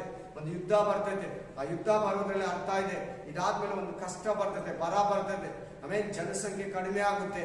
ಆಮೇಲೆ ಒಬ್ಬ ಹೊಸ ನಾಯಕನನ್ನ, ಒಂದು ಹೊಸ ಸಾಮ್ರಾಜ್ಯವನ್ನ, ಆ ಸಾಮ್ರಾಜ್ಯ ಹೆಸರು ಏನ್ ಗೊತ್ತಾ? Antichrist government. Antichrist government, ಕ್ರಿಸ್ತು ವಿರೋಧಿ ಅಂತ ಇಂಗ್ಲಿಷಲ್ಲಿ ಚೆನ್ನಾಗಿರ್ತದೆ. ಸರ್ಕಾರ. ಹಲ್ಲೆಲೂಯಾ. 4,000 ವರ್ಷ ಈ ಭೂಮಿಯನ್ನ ಸೈತಾನ ಆಳ್ದ. 7 ವರ್ಷ ಸೈತಾನ ಮಗನಿಗೆ ಕೊಡ್ತಾನೆ. ಈಗ ಲೋಕಾಧಿಪತಿ ಬರ್ತಾನೆ. ಅವನಿಗೆ ಬೇಕಾಗಿರೋ ನನ್ನ ಹತ್ರ ಯಾವುದೂ ಇಲ್ಲ. ಕೇಳಿದ್ರೆ ಇದು ವಾಕ್ಯ. ಈಗ ಲೋಕಾಧಿಪತಿ. ಈಗ ಲೋಕ ಅಂದ್ರೆ ಭೂಮಿ. ಈಗ ಲೋಕ ಅಂದ್ರೆ ಏನು? ಭೂಮಿಗೆ ಇವನೇ ಅಧಿಪತಿ. ಭೂಮಿಗೆ ಇವನು ಬರ್ತಾನೆ. ಇವನಿಗೆ ನನ್ನ ಹತ್ರ ಬೇಕಾಗಿರೋದು ಒಂದೂ ಇಲ್ಲ. ಸರಿ, ಅದು ಬೇಡ, ಬನ್ನಿ. ಆಮೇಲೆ ಬಿಳಿ ಕುದುರೆ ಅವನ ಕೈಯಲ್ಲಿ ಏನಿದೆ? ಬಿಲ್ಲಿದೆ. ಬಿಲ್ಲು ಕೆಲಸ ಏನ್ ಗೊತ್ತಾ? ಸಾಯಿಸೋದು. ಬಿಲ್ಲು ಯೇಸು ಕ್ರಿಸ್ತನಿಗೆ ಸಂಬಂಧನೇ ಇಲ್ಲ. ಬಿಳಿ ಕುದುರೆ ಇರ್ಬೋದು, ಅದು ಕುದುರೆ ಅಲ್ಲ ಅಂತ ಕ್ಲೀನ್ ಆಗಿ ವಾಕ್ಯ ಹೇಳ್ತದೆ. ಅದು ಒಂದು ಆತ್ಮ. ಆತ್ಮ ಅಂದ್ರೆ ಏನು? ಆಮೇಲೆ ಆತ್ಮ ಸ್ಪಿರಿಟ್ ಅಂತ ಕೊಟ್ಟಿರ್ತಾರೆ ಇಂಗ್ಲಿಷಲ್ಲಿ. ಸ್ಪಿರಿಟ್ ಅಂದ್ರೆ ಅಶುದ್ಧ ಆತ್ಮ ಅಂತ ಹೇಳ್ತಾರೆ ಕನ್ನಡದಲ್ಲಿ. ಆಮೇಲೆ ಹೋಲಿ ಸ್ಪಿರಿಟ್ ಅಂದ್ರೆ ಎಲ್ಲಿರ್ತದೆ ಅಲ್ಲಿ ಮಾತ್ರನೇ ಪರಿಶುದ್ಧ ಆತ್ಮನು. ಸ್ಪಿರಿಟ್ ಅಂತ ಇಂಗ್ಲಿಷ್ ಬೈಬಲ್ ಎಲ್ಲೆಲ್ಲಿ ಕೊಟ್ಟಿರ್ತಾರೋ ಅದೆಲ್ಲ ಅಶುದ್ಧ ಆತ್ಮಗಳು, unclean spirit. Hallelujah, praise the Lord, hallelujah. ಇದು ಸೈತಾನನ ಮಗನಾದ ಆಂಟಿ ಕ್ರೈಸ್ಟ್ ಗೌರ್ಮೆಂಟ್ ಅನ್ನ ಸೂಚಿಸ್ತೈತೆ. ಅವನು ಬಂದು ಪ್ರಪಂಚದ 250-265 ದೇಶಗಳ ಹತ್ರ ಪ್ರತಿಯೊಬ್ಬನ ಸಮಾಧಾನಕ್ಕೆ, ಕಂಟ್ರೋಲ್ಗೆ ತಕೊಂಡ್ ಬರ್ತಾನೆ. ಆಮೇಲೆ ಪ್ರತಿಯೊಬ್ಬನ ಕಂಟ್ರೋಲ್ ಮಾಡಿ ಎಲ್ಲ ಒಂದು ಲೀಡರ್ ಆಗಿ, ಆಮೇಲೆ ಒಂದು ಸಾಫ್ಟ್ ಕಾರ್ನರ್ ಅನ್ನ ತೋರಿಸ್ತಾನೆ. ಮೃದುವಾಗಿರ್ತಾನೆ. ಎಲ್ಲರ ಹತ್ರ ಚೆನ್ನಾಗಿ ಮಾತಾಡ್ತಾನೆ. ಪ್ರತಿಯೊಬ್ಬರಿಗೂ ನಾನೇ ದೇವರು ಅನ್ನೋ ತರ ನಡ್ಕೊಂತಾನೆ. ನಾನೇ ಲೀಡರ್, ನನಗಿಂತ ಬೇರೆ ಯಾರು ಇಲ್ಲ ಅನ್ನೋ ತರ ಕೊಚ್ಕೊಳ್ಳಲ್ಲ, ಅಹಂಕಾರವಾಗಿ ಮಾತಾಡಲ್ಲ. ಯಾರೇ ಒಬ್ರು ಒಂದು ಗೌರ್ಮೆಂಟ್ ಆಗೋವರೆಗೂ, ಒಂದು ಪೊಸಿಷನ್ ಬರೋವರೆಗೂ, ಒಂದು ಕೆಲಸ ಸಿಗೋವರೆಗೂ, ಒಂದು ಅಧಿಕಾರ ಸಿಗೋವರೆಗೂ ಸಾಫ್ಟ್ ಆಗಿರ್ತಾರೆ. ಅಧಿಕಾರ ಸಿಕ್ಕಿದ ತಕ್ಷಣ, ಸೀಟ್ ಸಿಕ್ಕಿದ ತಕ್ಷಣ, ಪವರ್ ಬಂದಿದ ತಕ್ಷಣ ಕೋಪ ಮಾಡ್ಕೊಳ್ದಿರೋನು ಕೋಪ ಮಾಡ್ಕೊಂತಾನೆ. ಆಮೇಲೆ ಹೊಡಿದಿರೋನು ಹೊಡಿತಾನೆ, ಅನ್ಯಾಯ ಮಾಡದಿರೋನು ಮಾಡ್ತಾನೆ. ಒಂದು ಅಹಂಕಾರ ಅವನಲ್ಲಿ ಬಂದ್ಬಿಡ್ತದೆ, ಒಂದು ಅಹಂ ಅವನಲ್ಲಿ ಬಂದ್ಬಿಡ್ತದೆ, ಒಂದು ನಾನೇ ಅನ್ನೋದು ಅವನಿಗೆ ಬಂದ್ಬಿಡ್ತದೆ. ಈ ವಾಕ್ಯದಲ್ಲಿ ಈ ಮುದ್ರೆಯನ್ನು ಹೊಡೆಯುವಾಗ, ಕ್ರೈಸ್ಟ್ ದ ಲಾರ್ಡ್ ಯೇಸು ಕ್ರಿಸ್ತನ ಮುದ್ರೆ ಹೊಡೆಯೋದು, ಒಂದು ಬಿಳಿ ಕುದುರೆ ಬರ್ತದೆ. ಬಿಳಿ ಕುದುರೆ ಮೇಲೆ ಒಬ್ಬನು ಕೂತಿದ್ದಾನೆ, ಅವನ ಕೈಯಲ್ಲಿ ಬಿಲ್ಲಿದೆ, ಅವನಿಗೆ ಜಯಿಸುವ ಅಧಿಕಾರ ಇದೆ ಅಂತ ನೋಡಿ. ಏನ್ ಮಾಡ್ತಾನಂತೆ? 3.5 ವರ್ಷದಲ್ಲಿ ಇಡೀ ಭೂಮಿಯಲ್ಲಿರೋ ಎಲ್ಲಾ ಮನುಷ್ಯರ ಪ್ರೀತಿಯನ್ನು ಗೆಲ್ತಾನಂತೆ. ಆಮೇನ್. ಅದ್ಭುತವಾಗಿ ಮಾತಾಡ್ತಾನಂತೆ. ಮೋಸಗಾರ ಚೆನ್ನಾಗಿ ಮಾತಾಡ್ತಾನೆ, ಕಳ್ಳ ಚೆನ್ನಾಗಿ ಮಾತಾಡ್ತಾನೆ. ಆಮೇನ್. ಮೋಸವಾಗಿ ವ್ಯಾಪಾರ ಮಾಡೋಣ ಅಷ್ಟೇ. ಅಂಗಡಿಗಳಲ್ಲಿ, ಬಟ್ಟೆ ಅಂಗಡಿ ಇರಲಿ, ಒಡವೆ ಅಂಗಡಿ ಇರಲಿ, ಒಂದು ವಸ್ತುಗಳು ಮಾರೋ ಆಗಲಿ, ಒಂದು ಫ್ಯಾನ್ಸಿ ಸ್ಟೋರ್ ಇರಲಿ, ಮೋಸ ಮಾಡಿ ಡೂಪ್ಲಿಕೇಟ್ ತಂದು ಒರಿಜಿನಲ್ ಮಾಡೋರು ಸೂಪರ್ ಆಗಿ ಮಾತಾಡ್ತಾನೆ, ಅದ್ಭುತವಾಗಿ ಮಾತಾಡ್ತಾನೆ, ಮರ್ಯಾದೆ ಕೊಡ್ತಾನೆ, ಕೂಲ್ ಡ್ರಿಂಕ್ಸ್ ತರಿಸ್ಕೊಡ್ತಾನೆ, ಕೂತ್ಕೊಳ್ಳಿ ಅಂತಾನೆ, AC ಹಾಕ್ತಾನೆ. ಆಮೇಲೆ ತುಂಬಾ ಚೆನ್ನಾಗಿದೆ ಅಂತಾನೆ, ಬ್ರ್ಯಾಂಡ್ ಬಗ್ಗೆ ಹೇಳ್ತಾನೆ, ನಗ್ನಗ್ತಾ ಇರ್ತಾನೆ, ನಗ್ತಾನೆ ಇರ್ತಾನೆ. ಆಮೇಲೆ ನಮ್ಮ ಬಂದಿರೋ ಮಕ್ಕಳು ನಗುಲ್ತಾನೆ, ಅವ್ರು ಮುದ್ದಾಡ್ತಾನೆ, ಅವ್ರಿಗೇನಾದ್ರೂ ಚಾಕ್ಲೇಟ್ ಕೊಡ್ತಾನೆ. ಡೂಪ್ಲಿಕೇಟ್ ನ ಮಾರ್ಬಿಟ್ಟು ನೋಡಲ್ಲ ಹೆಂಗಿದ್ದಾನೆ, ಬಿಳಿ ಕುದುರೆ ಮೇಲೆ ಹತ್ತಿ ಕಾಣಿಸಿತು, ಅದರ ಮೇಲೆ ಕೂತಿದ್ದವನು, ಅವನ ಕೈಯಲ್ಲಿ ಹಲ್ಲೆಲೂಯಾ ಬಿಳಿ ಬಿಲ್ಲು ಇತ್ತು, ಬಾಣ ಇಲ್ಲ. ಆಮೇಲೆ ಅವನಿಗೆ ಜಯಮಾಲೆ ಕೊಡಲ್ಪಟ್ಟಿದ್ದು, ಜಯಿಸುವುದಕ್ಕಾಗಿ ಹೊರಟನು. ಆಲ್ರೆಡಿ ನಿಜವಾಗ್ಲೂ ಹೇಳ್ತಾ ಇದ್ದೀನಿ, ಲೋಕನೇ ಈ ನ್ಯೂ ವರ್ಲ್ಡ್ ಆರ್ಡರ್, ಹೊಸ ಪ್ರಪಂಚಕ್ಕೆ, ನ್ಯೂ ಗೌರ್ಮೆಂಟ್ಗೆ, ಒನ್ ವರ್ಲ್ಡ್ ಗೌರ್ಮೆಂಟ್. ಬಾಬಿಲೋನ್ ಒಂದು one world government. Amen. Babylon ಏನು? ಐಗುಪ್ತ ಸಾಮ್ರಾಜ್ಯ ಏನು? ಒಂದು one world government. Amen. Hallelujah. ಆಮೇಲೆ ಇಂಗ್ಲೆಂಡ್ ಸಾಮ್ರಾಜ್ಯ ಒಂದು ಒನ್ ವರ್ಲ್ಡ್ ಗೌರ್ಮೆಂಟ್, ಅಮೆರಿಕ ಇಷ್ಟು ದಿನ ಡಾಲರ್, ಅದು ಒನ್ ವರ್ಲ್ಡ್ ಗೌರ್ಮೆಂಟ್. ಈಗ ನೆಕ್ಸ್ಟ್ ಆಂಟಿ ಕ್ರೈಸ್ಟ್. ಹಲ್ಲೆಲೂಯಾ. ಗೌರ್ಮೆಂಟೇ ಬರ್ಬೇಕು ನೆಕ್ಸ್ಟ್, ಆ ಸಾಮ್ರಾಜ್ಯನೇ ಬರ್ಬೇಕು. ಅದು ಬಂದಾಗ ಅವನಲ್ಲಿ ಹೋಗಿ ಕುತ್ಕೊಂತಾನೆ, ಅವನ ಅಧಿಕಾರ ನಡೆಸ್ತಾನೆ, ಆಗ ಸಭೆ ಮೇಲ್ಗಡೆ ಇರ್ತದೆ. ಹಲ್ಲೆಲೂಯಾ. ಸಾಫ್ಟ್ ಆಗಿದ್ದು ಜನಗಳನ್ನೆಲ್ಲ ಸಂಪಾದಿಸಿ ಜಯಿಸ್ತಾನೆ. ಜಯಿಸ್ಬಿಟ್ಟು ಏನ್ ಮಾಡ್ತಾನೆ ಗೊತ್ತಾ? ನಿಮ್ಗೆ ಕೊಟ್ಟೆ ವಾಕ್ಯದಲ್ಲಿ ನಾನು ಜಯಿಸ್ಬಿಟ್ಟು ಏನ್ ಮಾಡ್ತಾನೆ ಗೊತ್ತಾ? 13ನೇ ಅಧ್ಯಾಯದಲ್ಲಿ ನಿಮ್ಗೆ ಕೊಟ್ಟೆ ನಾನು ಅದನ್ನ. ಹಲ್ಲೆಲೂಯಾ. ಎತ್ಕೊಂಡು ನರಕಕ್ಕೆ ತಕೊಂಡು ಹೋಗ್ತಾನೆ. ಆಮೇಲೆ ಯೋಹಾನ ಗ್ರಂಥ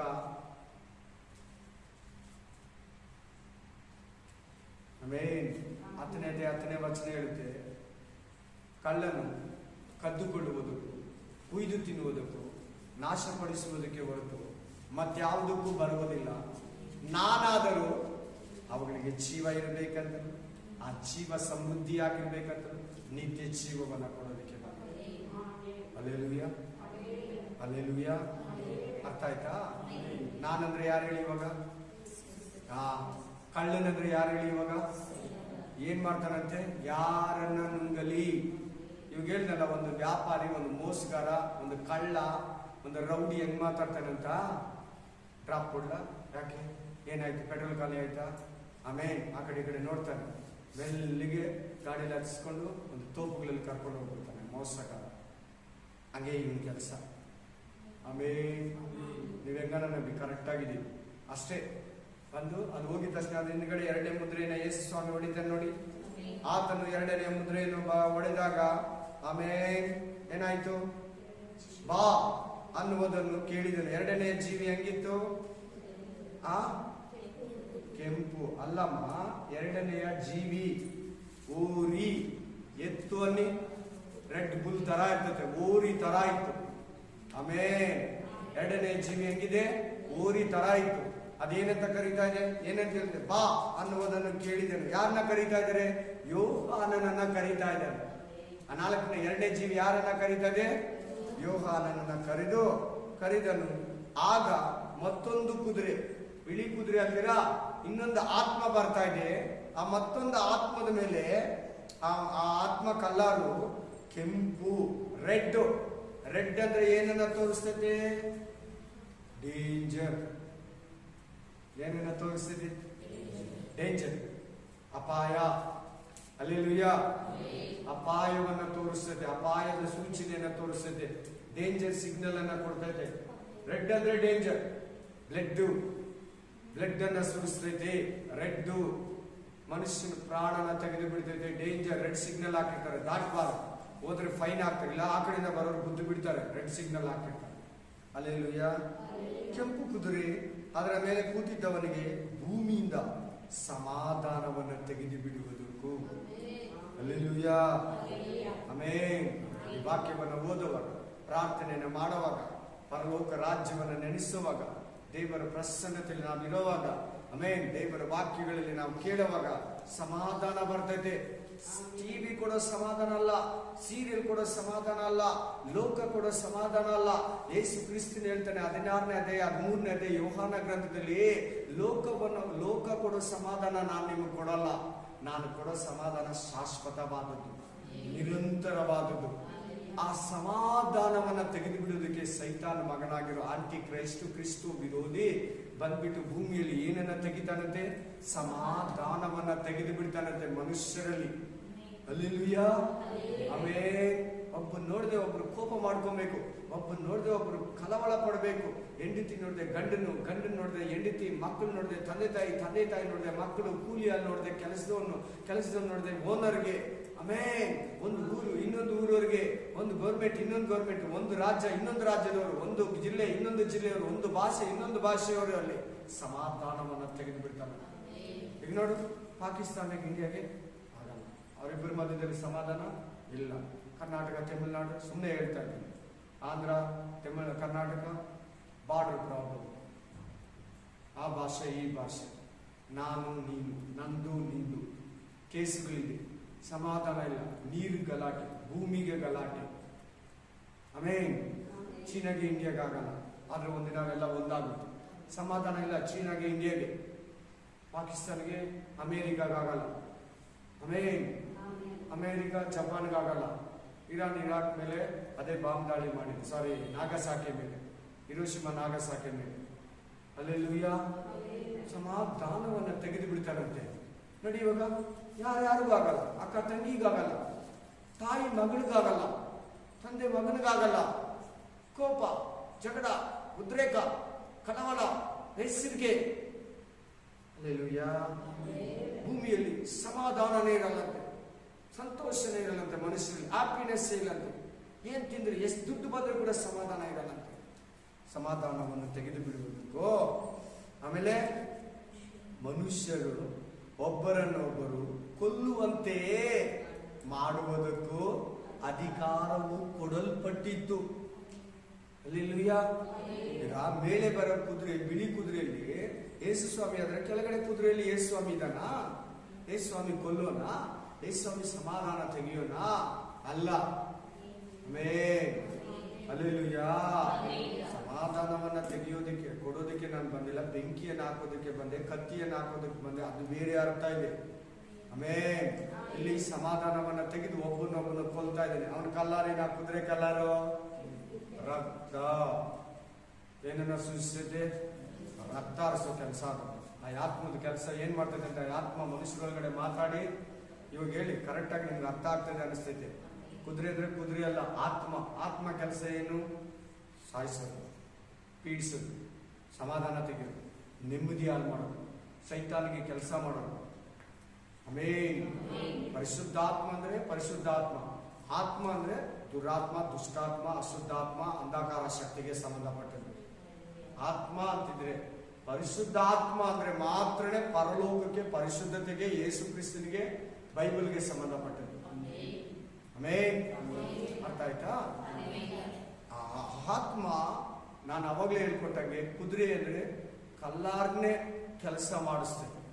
ಬಿಳಿ ಕುದುರೆ ಸಮಾಧಾನ ಮೆಲ್ಲಿಗೆ ಬರ್ತಾನಂತೆ. ಈ ಕೆಂಪು ಕುದುರೆ, ಕಪ್ಪು ಕುದುರೆ ಬರೋನು ಡೇಂಜರ್ ಆಗಿದ್ದಾನೆ. ಒಬ್ರಿಗೊಬ್ರಿಗೆ ಕೊಲೆಗಳನ್ನ ಅವರವರೇ ಸಾಯಿಸಬೇಕು. ಬೆಳಿಗ್ಗೆ ಒಬ್ಬನಿಗೆ ತನ್ನ ಹೆಂಡತಿನ ಕೊಲೆ ಮಾಡಿ, ಕ್ಲೀನಾಗಿ ಕಟ್ ಮಾಡಿ, ಸೂಟ್ ಕೇಸಲ್ಲಿ ಹಾಕಿ ಎತ್ಕೊಂಡು ಹೋಗ್ಬೇಕು ಅಪಾರ್ಟ್ಮೆಂಟ್.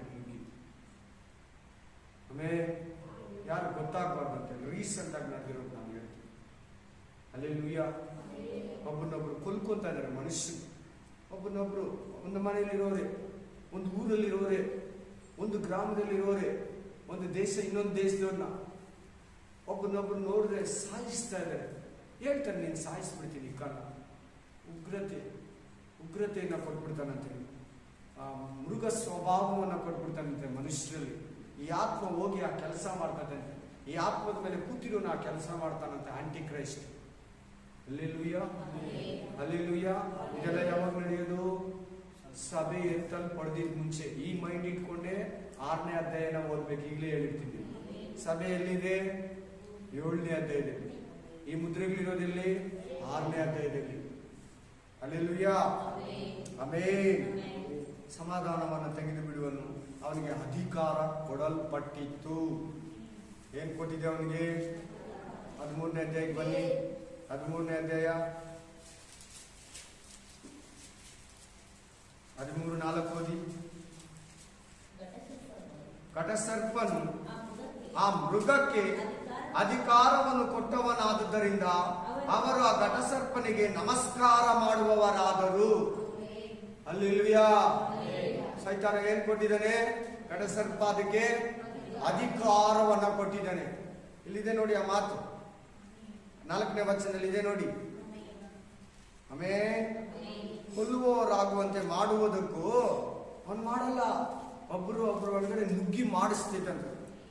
ಆ ಆತ್ಮ ನುಗ್ಗಿ, ಆ ರೆಡ್ ಕುದುರೆ ಮೇಲಿರೋ ಆತ್ಮ ನುಗ್ಗಿ ಮಾಡಿಸ್ತೈತ. ಅಲ್ಲೆಲ್ಲೂಯ್ಯ. ಮಾಡುವುದಕ್ಕೂ ಅಧಿಕಾರವು ಕೊಡಲ್ಪಟ್ಟಿತು. ಅವನಿಗೆ ದೊಡ್ಡ ಕತ್ತಿಯು ಕೊಡಲ್ಪಟ್ಟಿತ್ತು. ಕೈಯಲ್ಲೇನಿದೆ? ಇವನ ಕೈಯಲ್ಲಿ ಮೊದಲನೇ ಕುದುರೆ ಮುದ್ರೆ ಕೈಯಲ್ಲಿ, ಅದರಲ್ಲಿ ಒಂದು ಕೈಯಲ್ಲಿ ಏನಿದೆ? ಆಮೇನ್. 3ನೇ ಮುದ್ರೆಯನ್ನು ನೋಡೋಣ. ಒಂದು ಮುದ್ರೆ ಆಗಿದ ತಕ್ಷಣ ಇನ್ನೊಂದು ಹಿಂದೆ ಬರ್ತಾ ಇರ್ತದೆ. Amen. Praise the Lord. Amen. ಒಂದ್ ವೇಳೆ ನೆರವೇರ್ತಾ ಇರ್ಬೋದೇನೋ ಗೊತ್ತಿಲ್ಲ. Praise the Lord. ನೆಕ್ಸ್ಟ್ ನೆರವೇರ್ಬೋದೇನೋ ಗೊತ್ತಿಲ್ಲ. ನಾವು ಇವಾಗ ನಡೀತಾ ಇರೋದು ನೋಡ್ಬೇಕು. ಈಗ ನಡೀತಾ ಇರೋದು ಸಿಚುವೇಶನ್ಗಳನ್ನ ನೋಡಿದ್ರೆ ಈ ವಾಕ್ಯಗಳು ನಮ್ಗೆ ಅರ್ಥ ಆಗ್ತದೆ. ಇಲ್ಲಾಂದ್ರೆ ಬೈಬಲ್ ಅರ್ಥ ಆಗಲ್ಲ. ಈಗಲೇ ಹೇಳಿರ್ತೀನಿ, ಲೋಕದಲ್ಲಿ ಏನ್ ನಡೀತಾ ಇದೆ ನ್ಯೂಸ್ ನೋಡ್ಬೇಕು. ಅದಕ್ಕೆ ನೀನು ಒಳ್ಳೆ ಆ ತರ ಹೇಳ್ಕೊಡೋನ್ನ ಆರಿಸ್ಕೊಬೇಕು. ನೀನು ಬೈಬಲ್ ಓದ್ತಾ ಇರ್ಬೇಕು. 3 ವಿಷಯದಲ್ಲಿ ಬೈಬಲ್ ಎಲ್ಲಿಗಿದೆ, ಇವಾಗ ಏನ್ ನಡೀತದೆ ಬೈಬಲ್ ಅಲ್ಲಿ ಹೇಳಿರೋದು, ಯಾವ ವಚನ ನಡೀತದೆ, ನೀನು ಅವಾಗ ಈಸಿಯಾಗಿ ಅರ್ಥ ಮಾಡ್ಕೊಂಡು ಇನ್ನೊಬ್ಬರಿಗೂ ಕೂಡ ಹೇಳ್ತೀಯ, ನೀನು ಅರ್ಥ ಮಾಡ್ಕೊಂತೀಯ. ಅಲ್ಲೆಲ್ಲೂಯ್ಯ. 3ನೇ ಮುದ್ರೆ ನೋಡೋಣ. ಅವನು 3ನೇ ಮುದ್ರೆಯನ್ನು ಒಡೆದಾಗ ಆತನು 3ನೇ ಮುದ್ರೆ, ಯೇಸು ಕ್ರಿಸ್ತನು 3ನೇ ಮುದ್ರೆಯನ್ನು ಹೊಡಿತಾನೆ. ಒಂದ್ ಸ್ವಲ್ಪ ಟೈಮ್ ವ್ಯತ್ಯಾಸದಲ್ಲಿ ಹೊಡಿತಾನೆ. ಹೊಡೆದಾಗ ಹಿಂದೆ ಕೂಡ ಹೊಡಿಬೋದು. ಒಂದಾದ್ಮೇಲೆ ಒಂದಾದ್ರು ಹೋಗ್ಬಿಡ್ತದೆ. ಬಿಟ್ಟಿದ ತಕ್ಷಣ ಲೋಕದಲ್ಲಿ ತಿರುಗಾಡ್ತಾ ಇದ್ದಂತ ಚಕ್ಕಾರ್ಯ ಗ್ರಂಥ 6ನೇ ಅಧ್ಯಾಯ 1ರಿಂದ 8ನೇ ವಚನದಲ್ಲಿ ಹೋದಾಗ ಲೋಕದಲ್ಲಿ ಹೋಯ್ತಂತೆ. ಲೋಕಗಳಲ್ಲಿ, ಭೂಮಿ ಮೇಲೆ, ಮನುಷ್ಯರ ಮಧ್ಯದಲ್ಲಿ, ದೇಶಗಳ ಮೇಲೆ ಹೋಯ್ತಂತೆ. ಆಮೇಲೆ ಹಲ್ಲೆಲೂಯ. ನೋಡಿ ವಾಕ್ಯ ಸ್ಪಷ್ಟವಾಗಿ ಹೇಳ್ತದೆ. ಆತನು 3ನೇ ಮುದ್ರೆಯನ್ನು ಹೊಡೆದಾಗ 3ನೇ ಜೀವಿ ಯಾವುದು? ಮನುಷ್ಯ ತರ ಇರ್ತದೆ. ಹೆಂಗಿತ್ತು ನೋಡೋದಕ್ಕೆ? ಮನುಷ್ಯ ತರ ಇತ್ತು. ಬಾ ಅನ್ನುವುದನ್ನು ಕೇಳಿದನು.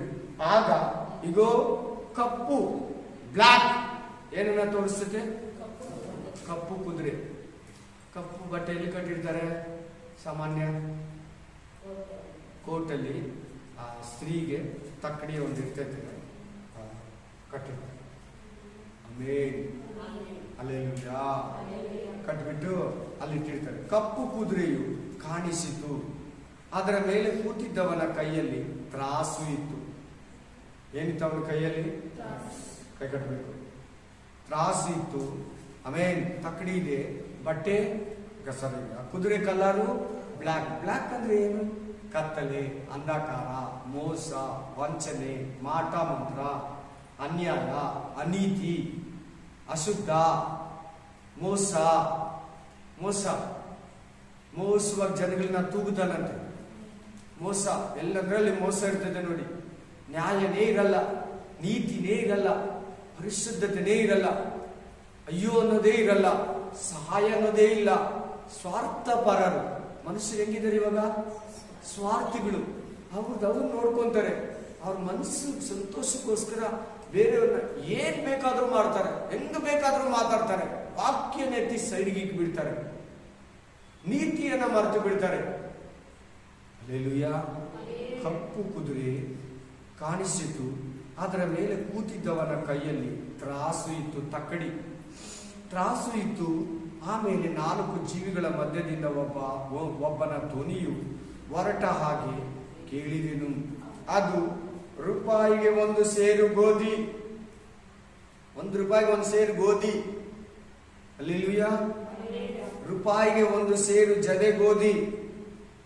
ಎಣ್ಣೆಯನ್ನು, ದ್ರಾಕ್ಷಾರಸವನ್ನು ಕೆಡಿಸಬೇಡ ಎಂದು ಹೇಳಿತು. ಆಮೇಲೆ ನೋಡಿ, ಇವತ್ತು ತ್ರಾಸು ಅಂದ್ರೆ ತೂಗೋದು. ಜನಗಳನ್ನ ತೂಗುತ್ತಾ ಇದ್ದಾರೆ. ವೆಯ್ಟ್ ಮಾಡಿ ಕೊಡೋದು, ಕರೆಕ್ಟಾಗಿ ಇಷ್ಟೇ ನೀನು ಕೊಡೋದು. ಜಾಸ್ತಿ ತಗೊಂಬಾರ್ದು. ನೋಡಿ ನಡೀತಾ ಇದೆ. ಏನು ಇಷ್ಟು ಬಂಗಾರ ಹೆಂಗ್ ಬಂತು? ಹೆಂಗ್ ಸಂಪಾದನೆ ಮಾಡಿದೆ ನೀನು? ಜಾಸ್ತಿಯಲ್ಲಿ ಎಲ್ಲಂದ್ರೆ ಅಲ್ಲಿ ರೈಡ್ಗಳು ನಡೀತಾ ನೋಡಿ. ಎಲ್ಲಂದ್ರೆ ಅಲ್ಲಿ ಲೆಕ್ಕಾಚಾರ ನಡೀತಾ ಇದೆ ನೋಡಿ. ಇನ್ಕಮ್ ಟ್ಯಾಕ್ಸ್ ಬರ್ತಾ ಇದ್ದಾರೆ, ED ಅವರು ಬರ್ತಾ ಇದ್ದಾರೆ, ಸೇಲ್ ಟ್ಯಾಕ್ಸ್ ಬರ್ತಾ ಇದ್ದಾರೆ. ಅಂಗಡಿಗಳಿಗೆ, ಮನೆಗಳಿಗೆ ಮನುಷ್ಯನ ಲೆಕ್ಕಾಚಾರ ಮಾಡ್ತಾ ಇದ್ದಾರೆ. ಒಂದು ತೂಗು ಬಿಡ್ತಾ ಇದ್ದಾರೆ ಮನುಷ್ಯನನ್ನ. ಆಮೇಲೆ ಅಲ್ಲೆಲ್ಲೂಯ್ಯ. ಆ ತಕ್ಕಡಿಯನ್ನು ಇಟ್ಕೊಂಡು ಬಂದಿದ್ದಾನೆ. 4 ಜೀವಿಗಳ ಮಧ್ಯದಲ್ಲಿರೋ ಒಬ್ಬ ಆತನ್ನು ಹೇಳ್ತಾ ಇದ್ದಾನೆ. ಒಬ್ರು ಹೇಳ್ತಾ ಇದ್ದಾರೆ. ಏನಂತ ಹೇಳ್ತಾರೆ ಅಂದ್ರೆ, ದ್ರಾಕ್ಷಾರಸವನ್ನ, ಗೋಧಿಯನ್ನ 1 ರೂಪಾಯಿಗೆ 1 kg, ಕೆಡಿಸಬೇಡ ಎಣ್ಣೆಯನ್ನ, ದ್ರಾಕ್ಷಾರಸವನ್ನ ಕೆಡಿಸಬೇಡ. ಸೊ ಈ ಕುದುರೆ ಮೇಲೆ ಬರೋ ಕೆಲಸ ಏನು? ಕೆಡಿಸೋದು, ಮೋಸ ಮಾಡೋದು, ಇನ್ನೊಬ್ಬರನ್ನ ತಕೊಳ್ಳೋದು, ಇನ್ನೊಬ್ಬರ ತನ್ನ ಅಧೀನ ಮಾಡ್ಕೊಳ್ಳೋದು. ಅಲ್ಲೆಲ್ಲೂಯ್ಯ. ತೂಕ ಮಾಡಿ ಕೊಡೋದು, ಎಷ್ಟು ಬೇಕಷ್ಟು ಕೊಡೋದು. ಎಕ್ಸ್ಟ್ರಾ ತಗೊಂಡಂಗಿಲ್ಲ, ಎಕ್ಸ್ಟ್ರಾ ಹೊತ್ಕೊಂಡು ಹೋಗಂಗಿಲ್ಲ. ಫಾಸ್ಟ್ ಏನಿದೆ ಇದಕ್ಕೆ ಚೆನ್ನಾಗಿ ಹೇಳೋದು. ಒಂದು ಟ್ಯಾಬ್ಲೆಟ್ ಕೂಡ ಆ ಟೈಮಲ್ಲಿ ಕೌಂಟ್ ಮಾಡಿ ಕೊಡ್ತಾನಂತ. 3 ಟ್ಯಾಬ್ಲೆಟ್ ತಾನೇ ಒಂದು ದಿನಕ್ಕೆ. ಏನು ತಿರ್ಗಾ 2 ಶೀಟಿಗೆ ಬಂದಿದ್ಯಾ? 3 ದಿನ ಹಿಂದೆ ಇಸ್ಕೊಂಡೆ 1 ಶೀಟು, ಇನ್ನು ಅದು 5 ದಿನ ಬರ್ತೈತೆ. 5 ದಿನ ಬಾದ್ಮೇಲೆ ಬಂದು ತಗೊಂಡೋದು. ಆಮೇಲೆ ಆ ಅಂಗಡಿಯಲ್ಲಿ ಇದೇ ಇಕ್ಕಲ್ಲಂತೆ ಕಂಪ್ಯೂಟರ್ ಬಿಲ್ಲಿಂಗ್ ಸಿಸ್ಟಮ್ ಅಲ್ವಾ ಇವಾಗ, ಕೈಯಲ್ಲಿ ಬರ್ಕೊಡೋದು ಅದೆಲ್ಲ ಇಲ್ಲ. ಆಮೇಲೆ ಆಲ್ರೆಡಿ ನೀನು ಪರ್ಚೇಸ್ ಮಾಡಿಬಿಟ್ಟಿದ್ದೀಯಾ, ಆ ಶೀಟ್ ಖಾಲಿ ಆದ್ಮೇಲೆ ಕೊಡ್ತೀನಿ. 2 ಕಾರ್ ಏನಿದೆ ನಿನಗೆ? ಒಂದು ಕಾರ್ ತಗೊಂಡು 4 ತಿಂಗಳಾಗೈತೆ, 4 ವರ್ಷ ಆಗೈತೆ, ಇಷ್ಟು ಕಿಲೋಮೀಟರ್ ಓಡಿಸಿದ್ಯಾ, ಇಂಥ ಶೋರೂಮಲ್ಲಿ ತಗೊಂಡಿದ್ದೀಯಾ, ಏನು ತಿರ್ಗಾ ಇನ್ನೊಂದು ಕಾರಿಗೆ ಬಂದಿದ್ಯಾ? ಆಗಲ್ಲ. ಯಾಕೆ ಕೆಲ್ಸಕ್ಕೆ ಹೋಗಿಲ್ಲ? ಕೆಲ್ಸಕ್ಕೆ ಹೋಗಂತ ಕಳಿಸ್ತಾನೆ. ಕೆಲಸ ಮಾಡಿದ್ರೆ ಇದೆಯಾ ಸಮಯ ಅಲ್ಲಿಯ ಅದೇ ಟೈಮಲ್ಲಿ ಮನುಷ್ಯನ ಈಗ ಆಲ್ರೆಡಿ ಎಲ್ಲ ನೆರವೇರ್ತದೆ, ಎಲ್ಲ ಒಂದೊಂದು ನಡೀತದೆ, ಮೋಸ ನಡೀತದೆ, ವಂಚನೆ ನಡೀತದೆ, ಎಲ್ಲ ನೋಡ್ದಲ್ಲಿ ಮೋಸ. ಯಾರಿಗಂದ್ರೆ ಅವ್ರಿಗೆ ಮೋಸ, ಎಲ್ಲ ದುಡ್ಡಿಗಾಗಿ, ಸ್ವಾರ್ಥಕ್ಕಾಗಿ, ಮೋಸಕ್ಕಾಗಿ. ಪ್ರತಿಯೊಂದು ಕಾಸ್ಟ್ಲಿ, ಎಣ್ಣೆ ಕಾಸ್ಟ್ಲಿ, ಬೇಳೆ ಕಾಸ್ಟ್ಲಿ, ರೈಸ್ ಕಾಸ್ಟ್ಲಿ, ತರಕಾರಿ ಕಾಸ್ಟ್ಲಿ, ಪೆಟ್ರೋಲ್ ಕಾಸ್ಟ್ಲಿ. ಎಣ್ಣೆಯನ್ನ ಕೆಡಿಸಬೇಡ. ಡ್ರಿಂಕ್ಸ್ ಅಂತೂ ಎಲ್ಲದಕ್ಕಿಂತ ಕಾಸ್ಟ್ಲಿ. ಮನೆ ಡ್ರಿಂಕ್ಸ್ಗೆ 50% ರೈಸ್ ಮಾಡ್ಬಿಟ್ಟು ₹100 ಐಟಮ್ ₹150 ಮಾಡೋದು. ಅಲ್ಲೆಲ್ಲೂಯ್ಯ. ಎಣ್ಣೆಯನ್ನು ದ್ರಾಕ್ಷರಸ ಅಂದ್ರೆ ಮದ್ದೆ, ಎಣ್ಣೆ ಅಂದ್ರೆ ಪೆಟ್ರೋಲ್, ಡೀಸೆಲ್, ಸಿಮೆಂಟ್. ಈ ಕಡೆ ಕೇಳಿ, ಈ ಕಡೆ ಕೇಳಿ, ಈ ಕಡೆ ಕೇಳಿ, ಮೈಂಡ್ ಬೇರೆ ಕಡೆ ಎಳೀತಾನೆ ಸೈತಾನ. ಕೇಳಿ ಚೆನ್ನಾಗಿ, ಗಮನವಿಟ್ಟು ಕೇಳಿ. Alleluia, alleluia. ಈ ಪ್ರಕಟಣೆ ಗ್ರಂಥ ಎಲ್ಲ ಹೇಳ್ಬೇಕಂದ್ರೆ ಈಗಿನ ಪರಿಸ್ಥಿತಿ ಕೂಡ ಗೊತ್ತಿರ್ಬೇಕು ಹೇಳೋನಿಗೆ. ಏನ್ ನಡೀತಾ ಇದೆ ಅದು ಕೂಡ ಅವ್ನು ಫಾಲೋಅಪ್ ಮಾಡ್ತಾನೆ ಇರ್ಬೇಕು ಪ್ರತಿದಿನ. ಅಲ್ಲೆಲ್ಲೂಯ್ಯ. ಏನೋ ಒಂದು ಇದು ಮಾತ್ರ ಓದ್ಕೊಂಬಂದು ಇಲ್ಲಿ ಹೇಳಕ್ಕಾಗಲ್ಲ. ಪ್ರಕಟಣೆ ಗ್ರಂಥದಲ್ಲಿ ಐತೆ, ಈಗ ನಡೀತಾ ಇದೆಯಾ ಇಲ್ವಾ ಅಂತ ವಿವರಿಸ್ಬೇಕು ಬರೋ ಕುತ್ಕೊಳ್ಳೋ ಆತ್ಮಗಳಿಗೆ. Praise the Lord. ಅಲ್ಲೆಲ್ಲೂಯ್ಯ. ನೋಡು, ₹105, 105 ಚಿಲ್ಲರೆ ಪೆಟ್ರೋಲ್. ಎಣ್ಣೆಯನ್ನ, ದ್ರಾಕ್ಷಾರಸವನ್ನ ಕೆಡಿಸಬೇಡ. ಏನ್ ರೈಸ್ ಆಗ್ತದೆ, ರೇಟ್ಗಳೆಲ್ಲ ಎಗ್ತಾನೆ ಇದೆ, ಕೆಡಿಸಬೇಡ. ಕೆಡಿಸ್ತಾನೆ ಇದೆ. ನೀವು ಕಪ್ಪು ಕುದುರೆ ಮೇಲೆ ಕೂತಿದ್ದಾನೆ, ಕೈಯಲ್ಲಿ ತ್ರಾಸಿದೆ, ಮೋಸದ ತ್ರಾಸದು, ಅನ್ಯಾಯದ ತ್ರಾಸದು, ಅನೀತಿಯ ತ್ರಾಸದು, ಸ್ವಾರ್ಥ ತುಂಬಿದೆ. ಅದು ಸರಿಯಾಗಿ ತೂಕ ಕೊಡಲ್ಲ ಅವನು. ಮೆಜರ್ಮೆಂಟ್ ಮಾಡಿ ಕೊಡ್ತಾನೆ ಜನಗಳಿಗೆ, ಇಷ್ಟಿಷ್ಟೇ. Alleluia, alleluia. ನೋಡಿ, ನಮ್ಮ ಕಾಸು ಕೂಡ ನಮ್ಮ ಕೈಯಲ್ಲಿಲ್ಲ, ನಮ್ಮ ಮೊಬೈಲಲ್ಲೇ ಐತೆ. ಅಲ್ಲೆಲ್ಲೂಯ್ಯ. ನಿಮ್ಗೆ ಎಷ್ಟು ಬೇಕೋ ಅಷ್ಟು ಮಾತ್ರ ಪೇ ಮಾಡಬೇಕು. ಟೀ ಕುಡಿದೆ ₹8, ₹10. ಎಷ್ಟು ಸರ್? ಸ್ಕ್ಯಾನ್. ಇಕ್ತಾರೆ ₹8, ₹10 ಸ್ಕ್ಯಾನ್ ಮಾಡಿದೆ. ನೋಡ್ಬೋದು. ನೋಡಿ, ಅವನ ಹತ್ರ ಇಲ್ಲ ಕಾಸು, ನಿನ್ನ ಹತ್ರನೂ ಇಲ್ಲ. ಯಾರ ಹತ್ರ ಇರ್ಬೋದು ನೋಡಿ, ಹೇಳೋಣ. Amen. Hallelujah, amen. Hallelujah, hallelujah. ನಿಮ್ಗೆ ಎಷ್ಟು ಬೇಕು ಅಷ್ಟು ಕೊಡ್ತೀನಿ, ಸಂಪಾದನೆ ಮಾಡಿ ನನ್ನ ಕೈ ಕೊಡು. ನಿಮ್ಗೆ ಖರ್ಚಿಗೆ ಎಷ್ಟು ಬೇಕು ಅಷ್ಟು ಕೊಡ್ತೀನಿ ಅಷ್ಟೇ, ಜಾಸ್ತಿ ಕೊಡಲ್ಲ. ಅದು ಏನು ಬೇಕೋ ಅದು ನಾನು ಪ್ರೂಫ್ ಮಾಡಿದ್ರೆ ಕೊಡ್ತೀನಿ. ಏನು, ನಾನು ಟೀ ಕುಡಿಬೇಕು, ಆಮೇಲೆ ನಾನೊಂದು ಶರ್ಟ್ ಇಸ್ಕೊಬೇಕು. ಎಷ್ಟು ಶರ್ಟ್? $499, ಅಷ್ಟು ಮಾತ್ರ ಪೇ ಮಾಡ್ತೀನಿ. ಬೇಕಿದ್ದು ನನ್ನ ಹತ್ರ ಇಟ್ಕೊಂಡು. ಮೆಜರ್ಮೆಂಟ್ ಅಳತೆ ಮಾಡಿ ಕೊಡೋದು. ಅಳತೆ. ನಮಗೇನು ಚೇಂಜ್ ಪ್ರಾಬ್ಲಮ್ ಇಲ್ಲ. ಆ ಕರೆನ್ಸಿಯಲ್ಲಿ ವೈರಸ್ ಆಗ್ಕೊಂತೈತೆ. ಈಗ ನೋಡಿ, ಮೆಟ್ರೋದಲ್ಲಿ ಕ್ಯಾಶೇ ಇಲ್ಲ, ಕ್ಯಾಶ್ಲೆಸ್. ಆಮೇಲೆ ಸ್ವೈಪ್ ಕಾರ್ಡ್ ಇದ್ರೆ, ATM ಇದ್ರೆ, ಮೊಬೈಲಲ್ಲಿ ಇದು ಮಾಡೋದಿದ್ರೆ ಮಾತ್ರ ಹೋಗ್ಬೇಕು. ಅಲ್ಲೆಲ್ಲೂಯ್ಯ. ಎಲ್ಲ ಏನು ಗೊತ್ತಾ, ಈ ಡಿಜಿಟಲ್ ಇರಲಿ, ಇವುಗಳೆಲ್ಲ ಇರಲಿ, ಈ ಥರ ಕರೆನ್ಸಿಲೆಸ್, ಕ್ಯಾಶ್ಲೆಸ್ ಸೊಸೈಟಿ, ಈ ಕಾರ್ಡ್ಗಳು 666 ಚಿಪ್ಪಿಗೆ ಆಂಟಿ ಕ್ರೈಸ್ಟ್ ಗೌರ್ಮೆಂಟ್ಗೆ ನ್ಯೂ ವರ್ಲ್ಡ್ ಆರ್ಡರ್ಗೆ ಪ್ರಿಪೇರ್ ಮಾಡಿಕೊಡ್ತಾ ಇರೋದು ಲೋಕ. ಎಲ್ಲ ಗೌರ್ಮೆಂಟ್, ಎಲ್ಲ ಪಕ್ಷದವರು, ಎಲ್ಲ ದೇಶದವರು, ಎಲ್ಲ ಪ್ರೆಸಿಡೆಂಟ್ಗಳು ಅವನಿಗೆ ಸಪೋರ್ಟ್. Alleluia, alleluia. ಇನ್ನಷ್ಟೇ ಕಡಿಮೆ ಆಗ್ತೈತೆ ಅಂತ ಕಾಯಂಗೆ ಇಲ್ಲ. ಕಡಿಮೆ ಆಗ್ತೈತೆ, ಆಯಿಲ್ ಕಡಿಮೆ ಆಗುತ್ತೆ, ಪೆಟ್ರೋಲ್ ಕಡಿಮೆ ಆಗುತ್ತೆ, ಡ್ರಿಂಕ್ಸ್ ಕಡಿಮೆ ಆಗುತ್ತೆ, ರೇಷನ್ ಕಡಿಮೆ ಆಗುತ್ತೆ, ಬೇಳೆ ಕಡಿಮೆ ಆಗುತ್ತೆ. ಎಕ್ಸ್ಪೆಕ್ಟೇ ಮಾಡಂಗಿಲ್ಲ. ಈ ಗೌರ್ಮೆಂಟ್ ಬಂದ್ರೆ ಮಾಡ್ತಾರೆ, ಅವ್ರು ಬಂದ್ರೆ ಮಾಡ್ತಾರೆ. ಸ್ವಲ್ಪ ಕಷ್ಟ. ಇನ್ಮೇಲೆ ಎಲ್ಲ ಜಾಸ್ತಿನೇ. ಪೇಮೆಂಟ್ಗಳು ರೈಸ್ ಮಾಡಲ್ಲ. ಸಾಲ ಮಾಡ್ಕೋಬೇಕು. ಸಾಲ ಮಾಡ್ಕೊಂಡು ನರಕಕ್ಕೆ ಹೋಗ್ಬೇಕು. ಸಾಲ ಕೊಡೋರು ಕೊಡ್ತಾ ಇರ್ತಾರೆ, ಕೊಡ್ತಾನೇ ಇರ್ತಾರೆ, ಎಲ್ಲಾರ್ಗೂ ಕೊಡ್ತಾರೆ, ಎಂತೆಂಥವ್ರು ಕೊಡ್ತಾರೆ. ಸಾಲ ಈಸಿ. ಇವಾಗ ಡೌನ್ ಪೇಮೆಂಟ್ ಮಾಡ್ಬಿಟ್ರೆ 8,000 ಗಾಡಿಗೆ, ಕಾರ್ಗೆ 40,000 ಮಾಡ್ಬಿಟ್ರೆ ಇಮ್ಮಿಡಿಯೇಟ್ಲಿ 4 ಲಕ್ಷ ರೂಪಾಯಿ, 5 ಲಕ್ಷ ರೂಪಾಯಿ ಕಾರ್ನ ಕೊಟ್ಬಿಡ್ತಾನೆ.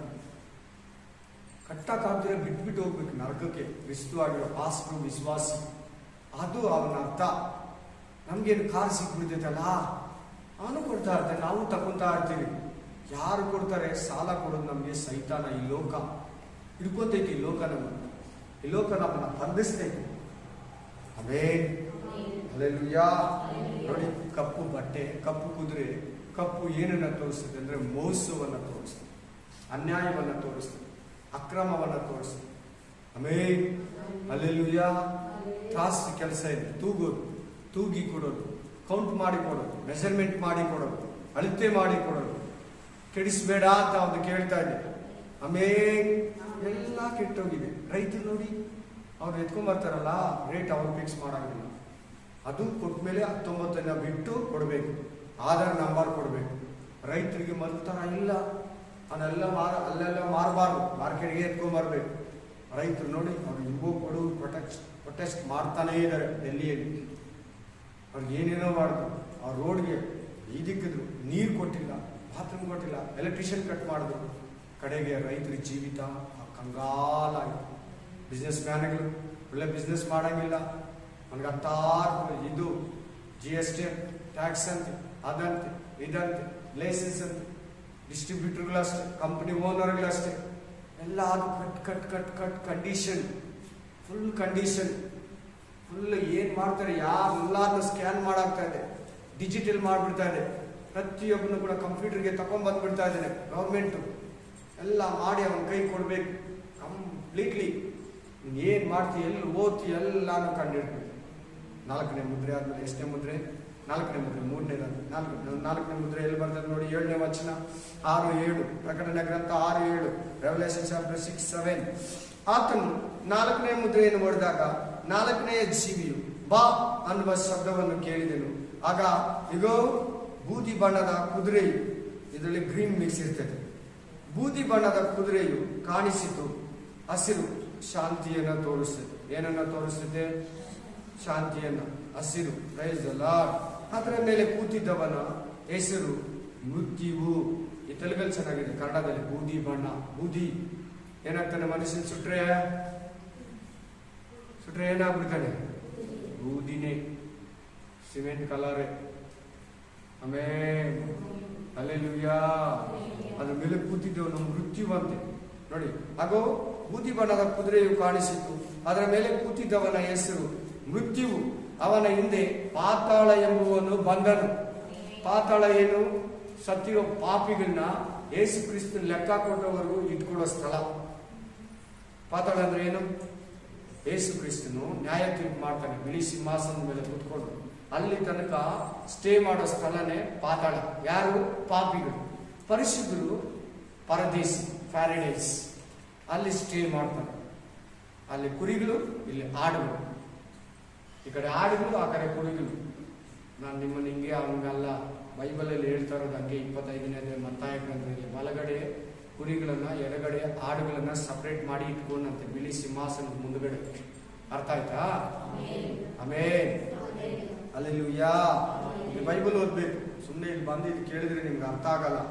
ಬೈಬಲ್ ನೀವು ಓದಿದ್ರೇನೆ ಮನೆಯಲ್ಲಿ. ಇವತ್ತು ನಾನು ಓದಿಲ್ಲ ಅಂತ ಓದ್ಬಿಟ್ಟು ಮಲ್ಕೊಬೇಕು. ನಾನು ಅಷ್ಟು ಟಯರ್ಡ್ ಆದ್ರೆ ರಾತ್ರಿ ನೆನ್ಕೊಂಡ್ಬಂದ್ರೆ ಕೂಡ ಬೈಬಲ್ ಓದಿ, ಮನೆಯವ್ರ ಹತ್ರ ಮಾತಾಡಿ, ಸ್ವಲ್ಪ ಹೊತ್ತು ಟೈಮ್ ಸ್ಪೆಂಡ್ ಮಾಡಿ, ಬೈಬಲ್ ಓದಿ, ಪ್ರೇ ಮಾಡಿ 12:30 ಮೇಲೆ ನಾನು ಇದನ್ನ ನೋಡಕ್ ಹೋಗ್ಬೇಕು. ಹಲ್ಲೆಲೂಯಾ. ಬೈಬಲ್ ಓದಬೇಕು. ಅವ್ರನ್ನ ಅವತ್ತು ಓದ್ಬೇಕು. ಏನೋ ದೇವ್ರು ಮಾತಾಡ್ತಾರೆ. ಇವತ್ತು ಬೈಬಲ್ ಓದಿದ್ರೆ ಹೆಂಗ್ ಮಲಗೋದು? ಪ್ರೇ ಮಾಡಿದ್ರೆ ಹೆಂಗ್ ಮಲಗೋದು? Hallelujah, hallelujah. Praise the Lord. ಸ್ಪಷ್ಟವಾಗಿ ಹೇಳ್ತದೆ, ಆದ ಮೇಲೆ ಕೂತಿದ್ದವನ ಹೆಸರು ಮೃತ್ಯುವು. ಮರಣವನ್ನ ಕೊಡೋನು, ಮರಣಾತ್ಮ. ಅದು ಮರಣವನ್ನ ಕೊಡೋ ಆತ್ಮ. ಅದು ಸಾವನ್ನ ಕೊಡೋ ಆತ್ಮ, ನಿತ್ಯ ಜೀವವನ್ನ ತೆಗೆದಾಕೋ ಆತ್ಮ. ಅದು ಪ್ರೈಸ್ ದಿ ಲಾರ್ಡ್. ಹಲ್ಲೆಲೂಯಾ. ಅವನ ಹಿಂದೆ ಪಾತಾಳ ಎಂಬುವನು ಬಂದನು. ಯಾಕಪ್ಪ? ಕೈ ಕಟ್ಟಿ ಹೋಗಕ್ಕೆ. ಪಾತಾಳ ಎಂಬುವನು ಬಂದನು. ಈ ಆತ್ಮ ಕೆಲಸ ಏನು? ಮನುಷ್ಯರನ್ನ ಕೊಲ್ಲೋದು. ಸತ್ತೋದನ್ನ ಪಾತಾಳದಲ್ಲಿ ಹಾಕೋದು.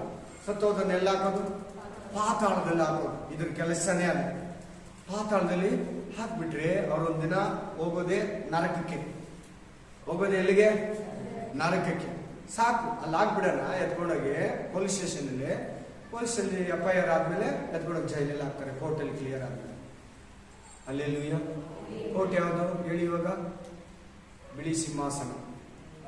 ಆಮೇಲೆ ಪೊಲೀಸ್ ಸ್ಟೇಷನ್ ಯಾವುದು? ಪಾತಾಳ.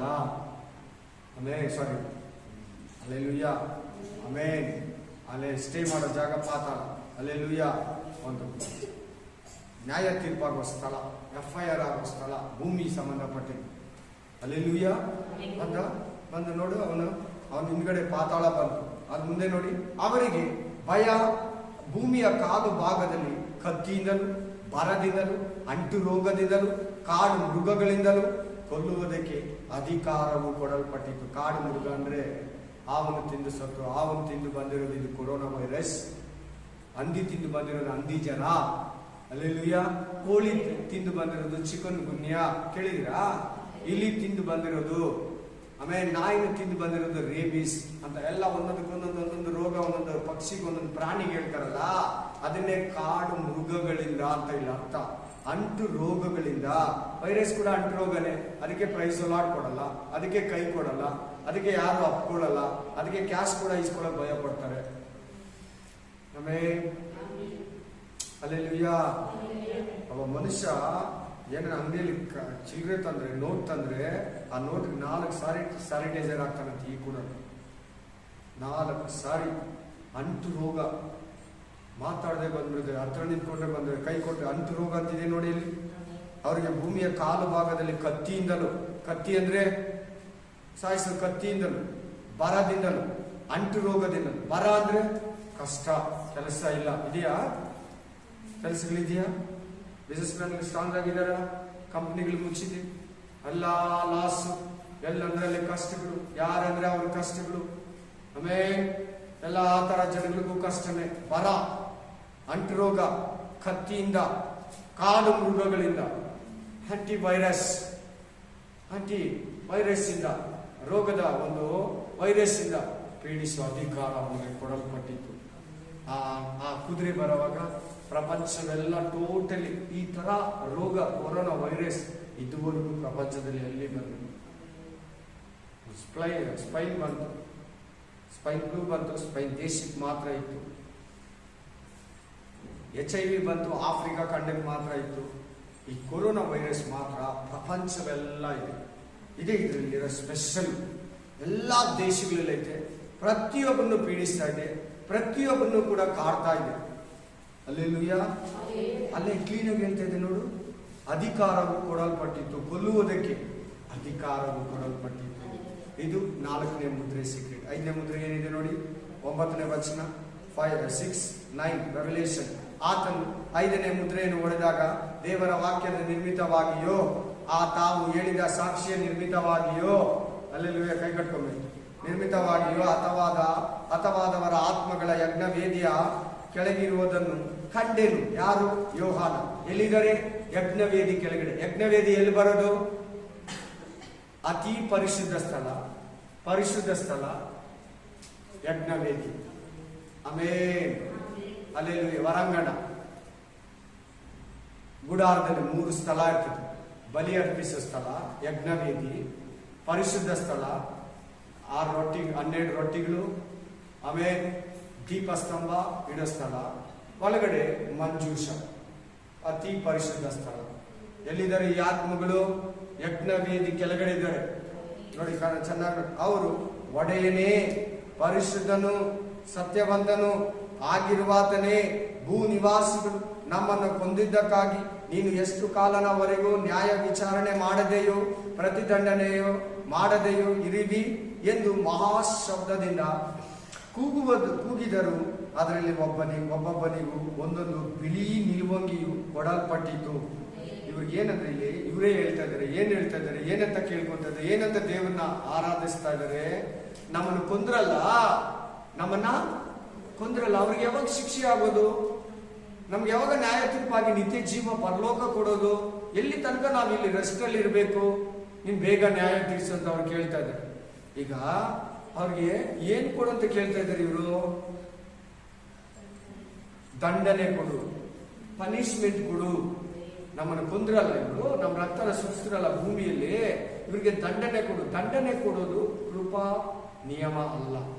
ಹೊಸ ಒಡಂಬಡಿಕೆಗೆ ಯೇಸು ಕ್ರಿಸ್ತನ ಹುಟ್ಟಿದ ಮೇಲೆ, ರಕ್ತ ಸುರಿಸಿದ ಮೇಲೆ ಹುಟ್ಟಿದ್ರಲ್ಲ ನಾವು 2000 ವರ್ಷದಿಂದ, ನಾವೆಲ್ಲ ದಂಡನೆ ಕೊಡೋದಿಲ್ಲ. ದಂಡನೆ ಕೇಳೋದು ಯಾವ್ದಂದ್ರೆ ಧರ್ಮಶಾಸ್ತ್ರ.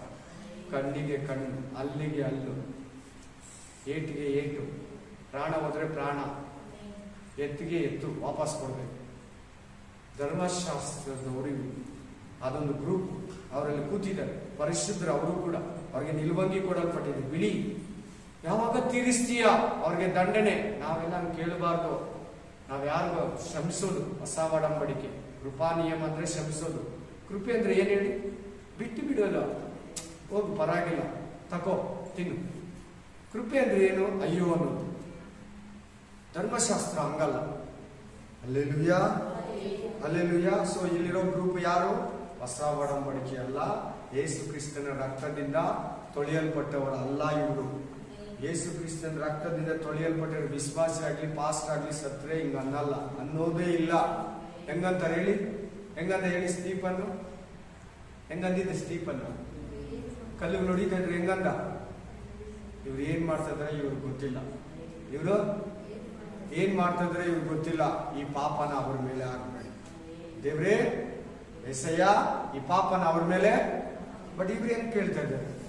ಬಲಿಯನ್ನ ಕೇಳ್ತಾ ಇದ್ದಾರೆ, ಪನಿಷ್ಮೆಂಟ್ ಅನ್ನ ಕೇಳ್ತಾ ಇದ್ದಾರೆ. ಯೇಸು ಕ್ರಿಸ್ತನ ಹಂಗೆ ತಾನೇ ಅಂದಿದ್ದು. ಯೇಸು ಕ್ರಿಸ್ತನ ಹಂಗೆ ಅಂದಿದ್ದು. ಇವ್ರು ಏನ್ ಮಾಡ್ತಾ ಇದ್ದಾರೆ? ತಂದೆ ಇವ್ರಿಗೆ ಗೊತ್ತಿಲ್ಲ, ಇವ್ರನ್ನ ಕ್ಷಮಿಸು. ಆತರ 3 ಜನ ಇದ್ದಾರೆ ಇಲ್ಲಿ. ಕ್ಷಮಿಸು ಕ್ಷಮಿಸು ಕ್ಷಮಿಸು. ಆತರ ಇನ್ನೂ ಬೇಜನ್ ಜನ ಇದ್ದಾರೆ. ಇಲ್ಲವರೆಗೂ ಬೇಜನ್ ಜನ ಇದ್ದಾರೆ, ಲೆಕ್ಕವಿಲ್ಲದಷ್ಟು. ನಾನು ನಿಮ್ಗೆ ಅವಾಗ ಕೆಲವು ಉಪದ್ರವಗಳನ್ನ, ಕ್ರಿಸ್ತುಗಳನ್ನ ಹೆಂಗೆ ಕೊಂದ್ರು, ಅವ್ರ ಹಂಗೆ, ಅವ್ರ ನೀತಿವಂತರ ಹಂಗೆ, ಅವ್ರಿಗೆ ಏನ್ ಅನ್ಸಲ್ಲ ಪಾಪ. ಅವ್ರ ಮುಗ್ಧರು, ಏನು ಗೊತ್ತಿಲ್ಲ, ಅವ್ರ ಅನ್ಯರು, ದೇವರಿಗೆ ಅಬಾಧ್ಯರು. ಇವ್ರು ಏನ್ ಮಾಡ್ತಾರೋ ಗೊತ್ತಿಲ್ಲ ಅಷ್ಟೇ. ಇನ್ ಯಾರನ್ನ ನಿಮ್ಮಲ್ಲಿ ಕ್ರಿಸ್ತುಗಳು, ಪಾಸ್ಟ್ಗಳು, ನಿಮ್ ಮುಂದ್ಗಡೆ ಇರೋರು ಯಾರನ್ನ ಹಂಗಂದ್ರೆ ತಿಳ್ಕೊಂಬಿಡು. ಅವ್ರ ಧರ್ಮಶಾಸ್ತ್ರ ನೆರವೇರಿಸೋದು. ಬಲಿಯನ್ನ ಕೇಳೋದು ಧರ್ಮಶಾಸ್ತ್ರ, ಕ್ಷಮಿಸೋದು, ಬಿಟ್ಬಿಡು ಅನ್ನೋದು ಕೃಪಾನಿಯ. ಅರ್ಥ ಆಯ್ತು ಯಾರಂತ? ಹಳೆ ಒಡಂಬಡಿಕೆ ಸಭೆ ಬಲಿಯನ್ನ ಕೇಳ್ತಾ ಇದ್ದಾರೆ. ಅವ್ರಿಗೆ ಯಾವಾಗ ನೀನು ಪನಿಷ್ಮೆಂಟ್ ಕೊಡ್ತೀಯ, ಅಪರಾಧ ನಿರ್ಣಯಿಸ್ತೀಯ, 5ನೇ ಮುದ್ರೆ ಹೊರಟ 6ನೇ ಮುದ್ರೆಗೆ ಬನ್ನಿ. ಆಗ ಅವ್ರಿಗೆ ಏನ್ ಹೇಳ್ತಾರೆ ಉತ್ತರ? ಸ್ವಲ್ಪ ಕಾಲ ಹಂಗೆ ಇರಿ. ಎಲ್ಲರಿಗೂ ಸ್ವಲ್ಪ ಕಾಲ ಇರಿ. ಆಮೇಲೆ ಇನ್ನು ಸಭೆ ಎತ್ತಬೇಕು, ನೀವು ಅಲ್ಲೇ ಇರಿ. ಏನಂತಾನೆ? ಸಭೆ ಎತ್ತಬೇಕು, ಅಲ್ಲೇ ಇರಿ. ಇನ್ನು 7 ವರ್ಷ ಉಪದ್ರವ ಕಾಲ ಇದೆ, ಅಲ್ಲೇ ಇರಿ. ಅವರು ಕೂಡ ನಿಮ್ ಜೊತೆಗೆ ಬರ್ತಾರೆ. ಆ 7 ವರ್ಷದಲ್ಲಿ ಬಹಳ ಜನನ ಕೊಂದಾಗ್ತಾನೆ. ಆಗ ಧರ್ಮಶಾಸ್ತ್ರ ಕಾಲ ಬರ್ತೈತಿ. 7 ವರ್ಷ 7 ದಿನ, 1 ವಾರ ಬಾಕಿ ಇರ್ತೈತಿ. 70 ವಾರದಲ್ಲಿ 69 ವಾರ ಆಗೋಗಿದೆ ದಾನಿಯೇಲ ಗ್ರಂಥದಲ್ಲಿ ಇರೋದು. ಆ 1 ವಾರನೇ 7 ದಿನ. 7 ದಿನ ಅಂದ್ರೆ 7 ವರ್ಷ. ಆ ಟೈಮಲ್ಲಿ ನಿಮ್ಮ ಸಹೋದರ ನಿಮ್ಮ ಹಾಗೆ ಅಂತಿದೆ ನೋಡಿ. ಆ ಟೈಮಲ್ಲಿ ಕೆಲವರು ನಮ್ಗೆ ಯೇಸುನೇ ಬೇಕು, ಪರಲೋಕ ದೇವರೇ ಬೇಕಂತ ಅವನ ಹತ್ರ ಕಡಿಸ್ಕೊಂತಾರ. ಸೈತನ್ ಹತ್ರ, ಮಗನ ಹತ್ರ, ಆಂಟಿ ಕ್ರೈಸ್ಟ್ ಹತ್ರ ಕೊಂದು ಬಿಡ್ಬೇಕಾದ್ರೆ ನಾನು ಮಾತ್ರ ನಿನ್ನ ದೇವರನ್ನ. ಅವ್ರು ಮುಗಿಯಲ್ಲ. ಅವರು ಕೂಡ ಬರ್ತಾರೆ, ನೀವು ಸ್ವಲ್ಪ ಹೊತ್ತು ಸುಮ್ಮನೆ ಇರಿ ಅಂತ ಹೇಳ್ತಿದ್ದೆ ನೋಡಿ. ಆಮೇಲೆ ಅವರು ಕೂಡ ಬರಬೇಕು. ಇನ್ನು 1000 ವರ್ಷ ಆಳ್ವಿಕೆವರೆಗೂ, ಅರಣ್ಯದ ಯುದ್ಧವರೆಗೂ ಸ್ವಲ್ಪ ಜನ ಇದ್ದಾರೆ. ಅವ್ರು ಬರೋವರೆಗೂ ನೀವು ಅಲ್ಲೇ ಇರಿ. ಅವರು ಅಲ್ಲೇ ಇರ್ಬೇಕು ಅವರು. ಆಮೇಲೆ ನಮ್ಮನ್ನ ಎತ್ಕೊಂತಾರೆ. ನಾವು ಮಧ್ಯಾಕಾಶಕ್ಕೆ ಹೋಗ್ತೀವಿ. 7 ವರ್ಷ ಆದ್ಮೇಲೆ ಕೆಳಗಡೆ ಬರ್ತೀವಿ. ಅರಣ್ಯದ ಯುದ್ಧದಲ್ಲಿ 1000 ವರ್ಷ ಆಳ್ವಿಕೆ ಆಗ್ತದೆ. ಆಮೇಲೆ ಹಳೆ ಒಡಂಬಡಿಕೆಯನ್ನ ಪ್ರವೇಶಿಸ್ತಾರೆ ಪರಲೋಕದಲ್ಲಿ. ನಾವು ಹೋದ್ಮೇಲೆ ಅವ್ರು ಬರೋದು. ನಾವು ಹೋದ್ಮೇಲೆನೆ ಮೊದಲನೆಯವರು ಕಡೆಯವರಾಗ್ತಾರೆ, ಕಡೆಯವರು ಮೊದಲನೆಯವರಾಗ್ತಾರೆ. ಈಗ ನಾವು 6ನೇ ಮುದ್ರೆಗೆ ಬರೋಣ. ಆತನು 6ನೆಯ ಮುದ್ರೆಯನ್ನು ಒಡೆಯುವುದನ್ನು ಕಂಡೆನು. ಒಡೆದಾಗ ಮಹಾ ಭೂಕಂಪ ಉಂಟಾಯಿತು. ಇಂಥ ಭೂಕಂಪ ಆಗಲಿಲ್ಲ ಇದುವರೆಗೂ. ಅಂತ ಭೂಕಂಪ ಆಗ್ತೈತೆ ಕೇಳ್ತೀರಿ. ಇವಾಗ ನೀವು ಇಷ್ಟರಲ್ಲಿ ಈ ದಿನಗಳೆಲ್ಲ ಕೇಳ್ತೀರ, ಮಹಾ ಭೂಕಂಪಗಳೆಲ್ಲ ಕೇಳ್ತೀರ. ಮಹಾ ಭೂಕಂಪವಾಯಿತು, ಉಂಟಾಯಿತು. ಸೂರ್ಯನು ಕರಿ ಕಂಬಳಿಯಂತೆ ಕಪ್ಪಾದನು. ಪೂರ್ಣ ಚಂದ್ರನು ರಕ್ತವಾದನು, ರೆಡ್ ಮೂನ್. ಅಲ್ಲಿ ಇವೆಲ್ಲ ಸಂಭವಿಸ್ತದೆ, ನಡೀತಾ ಇದೆ ಆಲ್ರೆಡಿ. ಅಲ್ಲಿ ಒಂದಿನ 2 ತಿಂಗಳಿಂದ ಸೂರ್ಯ ಸಂಡೇ ಬಿದ್ದಿತ್ತು ಅವತ್ತು. ಆಮೇಲೆ ಸಂಡೇನ ಅಂತ ಏನೋ ಹೇಳಿದ್ರು. ಅದನ್ನ ಫುಲ್ ಡೇ ಕತ್ತಲಿತ್ತು, ಕಂಪ್ಲೀಟ್. ಅಲ್ಲೆಲ್ಲೂಯ್ಯ. ಆಮೇಲೆ ನೋಡಿ, ಆ ಅತ್ತಿ ಮರವು ಬಿರುಗಾಳಿಯಿಂದ ಅಲ್ಲಾಡಿಸಲ್ಪಟ್ಟು ತನ್ನ ಕಾಯಿಗಳನ್ನು ಉದುರಿಸುವ ಪ್ರಕಾರ ಆಕಾಶದ ನಕ್ಷತ್ರಗಳು ಭೂಮಿಗೆ ಬಿದ್ದವು. ಆಕಾಶವು ಸುರುಳಿಯಾಗಿ ಸುತ್ತಲ್ಪಟ್ಟಿತು. ಎಷ್ಟು ಆಕಾಶಗಳಿದೆ, ಒಂದು ಆಕಾಶ ಮಾತ್ರ ಸುಟ್ಟೋದು. ಆ ಸುಟ್ಟಿದ್ರೆ ಇನ್ನೊಂದು ಆಕಾಶ ಕಾಣಿಸ್ತೈತೆ ನಮ್ಗೆ, ಅದು ಮರಿಬೇಡಿ. ಓಝೋನ್ ಕಾಣಿಸ್ತೈತೆ ನಮ್ಗೆ? ಕಾಣಿಸಲ್ಲ. ಓಝೋನು ಒಂದು ಆಕಾಶ. ಓಝೋನ್ ಮೇಲೆ ಆ ಕಡೆ ಇದೆ, ಅದ್ರ ಮೇಲೆ ಇರೋದು. ಮೂರನೇ ಆಕಾಶದಲ್ಲಿ, ಎರಡನೇ ಆಕಾಶದಲ್ಲಿ ಸೂರ್ಯ ಇರೋದು. ಓಝೋನ್ ಆಕಾಶ ಆದ್ಮೇಲೆ ಇನ್ನೊಂದು ಆಕಾಶದಲ್ಲಿ ಸೂರ್ಯ ಇರೋದು. ಅದ್ರ ಮೇಲಿರೋ ಆಕಾಶದಲ್ಲಿ ದುರಾತ್ಮಗಳಿರೋದು. ಈ ತರ 7 ಆಕಾಶ ಆದ್ಮೇಲೆ ಯೇಸು ಕ್ರಿಸ್ತನಿರೋದು, ದೇವರು, ಪರಿಶುದ್ಧಾತ್ಮ ದೇವರು. ಬೈಬಲ್ ಹೇಳ್ತದೆ 7 ಆಕಾಶಗಳು. ಆಕಾಶ ಮಹಾಕಾಶ ತೆಲುಗಲ್ಲಿ, ಆಕಾಶಗಳು ಅಂತ ಕನ್ನಡದಲ್ಲಿ ಇರ್ತದೆ. ಹಲ್ಲೆಲೂಯಾ.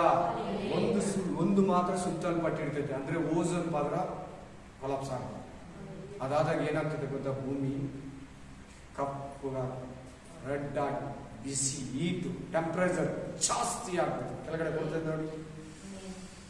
ಅಲ್ಲಾಡಿಸಲ್ಪಟ್ಟು ತನ್ನ ಕಾಯಿಗಳನ್ನು ಉದುರಿಸುವ ಪ್ರಕಾರ ಆಕಾಶದ ನಕ್ಷತ್ರಗಳು ಭೂಮಿಗೆ ಬಿದ್ದವು. ಆಕಾಶವು ಸುರುಳಿಯಂತೆ ಆಗಿ ಸುತ್ತಲ್ಪಟ್ಟು ಹೋಗಿಬಿಟ್ಟಿತು. ಎಲ್ಲಾ ಬೆಟ್ಟಗಳು, ದೀಪಗಳು ತಮ್ಮ ತಮ್ಮ ಸ್ಥಳಗಳಿಂದ ಚಲಿಸಿದವು. ಇದಲ್ಲದೆ ಭೂರಾಜರು, ಯಾರಿದ್ದಾರೆ ಇಲ್ಲಿ? ಎರಡನೇದು ಅವರೆಲ್ಲನೂ MLA ಗಳು, ರಾಜಕಾರಣಿಗಳು. ಎರಡನೇದು ಪ್ರಭುಗಳು, ಹನುಮಂತರು, ಸಹಸ್ರಾಧಿಪತಿಗಳು, ಒಳ್ಳೆ ಮಿಲಿಟರಿ ಕರ್ನಲ್ಗಳು, ಪೊಲೀಸರುಗಳು, ಐಶ್ವರ್ಯವಂತರು, ಇವರು ಬಿಸ್ನೆಸ್ ಮ್ಯಾನ್ಗಳು, ರಿಚ್ ಪರ್ಸನ್ಗಳು, ಪರಾಕ್ರಮಶಾಲಿಗಳು, ಇವರು ಯುದ್ಧ ಮಾಡೋರು. ಎಲ್ಲ ದಾಸರು, ಸ್ವತಂತ್ರರು. ಯಾರ್ಯಾರು? ದಾಸರು, ಸ್ವತಂತ್ರರು. ಬೆಟ್ಟಗಳ ಗವಿಗಳಿಗೂ ಬಂಡೆಗಳ ಸಂದುಗಳಿಗೂ ಓಡಿ ಹೋಗಿ ತಮ್ಮ ತಮ್ಮ ಮರೆ ಮಾಡಿಕೊಂಡು ಬೆಟ್ಟಗಳಿಗೂ ಬಂಡೆಗಳಿಗೂ ನಮ್ಮ ಮೇಲೆ ಬೀಳಿರಿ. ಸಿಂಹಾಸನದ ಮೇಲೆ ಕೂತಿದ್ದಾತನ ಮುಖಕ್ಕೂ ಯಜ್ಞದ ಕುರಿಮರಿಯಾದಾತನ ಕೋಪಕ್ಕೂ ನಮ್ಮನ್ನು ಮರೆ ಮಾಡಿರಿ. ಯಾಕಂದ್ರೆ ಈ 6ನೇ ಮುದ್ರೆ ಹೊಡೆದಿದ ತಕ್ಷಣನೇ ಮುಗಿದ ಮೇಲೆ ಯೇಸು ಕ್ರಿಸ್ತನು ಸಭೆಗಾಗಿ ಬರ್ತಾನೆ. Hallelujah, amen, hallelujah, hallelujah.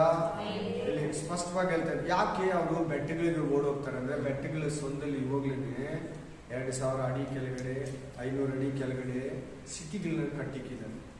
ಎಲ್ಲಾ ದೇಶದಲ್ಲಿ ಅವ್ರಿಗೆ ಗೊತ್ತಿಲ್ಲ ಏನು ಕಟ್ಟಿದಾರೋ ಅಂತ. ಒಂದು ರೋಗ ಬರ್ತದೆ, ಆ ಟೈಮಲ್ಲಿ ಭೂಮಿ ಮೇಲೆ ಇರೋಕ್ಕಾಗಲ್ಲ. ಅದು ಇವಾಗಲೇ ಕಾಸು ಕೊಟ್ಟು ತಗೊಂತಾ ಇದ್ದಾರೆ ಒಬ್ಬೊಬ್ರು ಪ್ಲಾಟ್ಸ್ನ. ಯಾರು? ಐಶ್ವರ್ಯವಂತರು, ಭೂರಾಜರು. ಒಂದೊಂದು ಪ್ಲಾಟ್ ಎಷ್ಟು ಗೊತ್ತಾ? 36 ಕೋಟಿ. ನೀನು ನಾನು ತಗೊಳಕ್ಕಾಗುತ್ತಾ? ಅದಕ್ಕೆ ನಮ್ಮ ಹೆಸರಲ್ಲಿ ಕೊಟ್ಟಿಲ್ಲ. ಏನಿಲ್ಲ ಹೇಳಿ ನೋಡೋದಲ್ಲಿ. ಬಡವರನ್ನೋ ಮಾತಿಲ್ಲ ನೋಡಿ. ಐಶ್ವರ್ಯವಂತರಂದ್ರೆ ಬಡವರು ಬರಬೇಕು. ಎಲ್ಲೆಲ್ಲಿ ಐಶ್ವರ್ಯವಂತರು, ಹಣವಂತರು ಅಂತ ಬರ್ತದೆ, ಬಡವರು ಬಂದೇ ಬರ್ತದೆ ಬೈಬಲ್ ಬೇಕಾದ್ರೆ ನೋಡಿ. ನೀವೆಲ್ಲನ ಬೈಬಲ್ ಓದಿ ಐಶ್ವರ್ಯವಂತರು, ಬಡವರು ಅಂತ ಜೊತೆಯಲ್ಲಿ ಇರ್ತದೆ. ಇದು ಒಂದೇ ಒಂದು ಜಾಗದಲ್ಲಿ ಮಾತ್ರ ಬಡವರನ್ನ ಪದ ಇರಲ್ಲ. ನೋಡಲಿ, ಬಡವರನ್ನ ವರ್ಡ್ಸ್ ಏನನ್ನ ಕೊಡಿ, ಎಲ್ಲಾರು ಇದ್ದಾರೆ. ಬಡವರಿಲ್ಲ. ನಮ್ಮನ್ನ ದೇವರು ಸೇಫ್ಟಿಯಾಗಿ ಕಾಪಾಡ್ತಾರೆ. ಈ ಮುದ್ರೆಯನ್ನು ಹೊಡೆಯುವಾಗ ಹೆಂಗೆ ಈ ಕೊರೋನಾದಲ್ಲಿ ನಮ್ಮನ್ನ ಕಾಪಾಡ್ನು. ಈ ಟೈಮಲ್ಲಿ ಏನಿರ್ತದೆ ಅಂದ್ರೆ, ಸೂರ್ಯ ಫುಲ್ಲು ಕಪ್ಪಾಗ ಒಳ್ಳೆ ಹೀಟ್ ಇರ್ತದೆ. ಆಚೆ ಕಡೆ ಹೋಗೋಕ್ಕಾಗಲ್ಲ, ಕಾಲಿಡಕ್ಕಾಗಲ್ಲ, ಟೆಂಪರೇಚರ್ ಜಾಸ್ತಿ ಇರ್ತದೆ. ಆದರೆ ದೇವರು ನಮ್ಮನ್ನ, ಬಡವರಾಗಿರೋ ನಮ್ಮನ್ನ, ಬಡವರಾದ ನೀವು ಎಲ್ಲಿ ಹೇಳಿದ ವಾಕ್ಯ? ಮತ್ತೆ 5ನೇ ಅಧ್ಯಾಯ, ಬಡವರಾಗಿರೋ ನೀವು ಧನ್ಯರು. ಆಮೆನ್. ಈಗ ಅಳುವವರಾದ ನಿಮ್ಮ ಗತಿ ನಾನು ಹೇಳಿ, ನಿಮ್ಮ ನಗುವವರಾದ ನಿಮ್ಮ ಗತಿ ನಾನು ಏನು ಹೇಳಿ? ಆಮೆನ್. ನಾವು ಈ ಲೋಕಕ್ಕೆ ಅಷ್ಟೇ ಬಡವರು, ಪರಲೋಕ ರಾಜ್ಯಕ್ಕೆ ಐಶ್ವರ್ಯವಂತರು. ಆಮೆನ್. ಅದಕ್ಕೆ ಒಳ್ಳೆ ಕ್ರೈಸ್ತರು ಏನು ಆ ಥರ ಆಡಂಬರ ಜೀವನ ಮಾಡಿಕೋದು, ಎತ್ತಿಕೋದು ಇರಲ್ಲ ಅವರು. ಹಲ್ಲೆಲೂಯಾ. ಜೀಸಸ್ ತರ ಇರ್ತಾರೆ, ಸಿಂಪಲ್ ಆಗಿ ಆರಿಸ್ಕೊಂತಾರೆ. Amen. I reach over no. Hallelujah.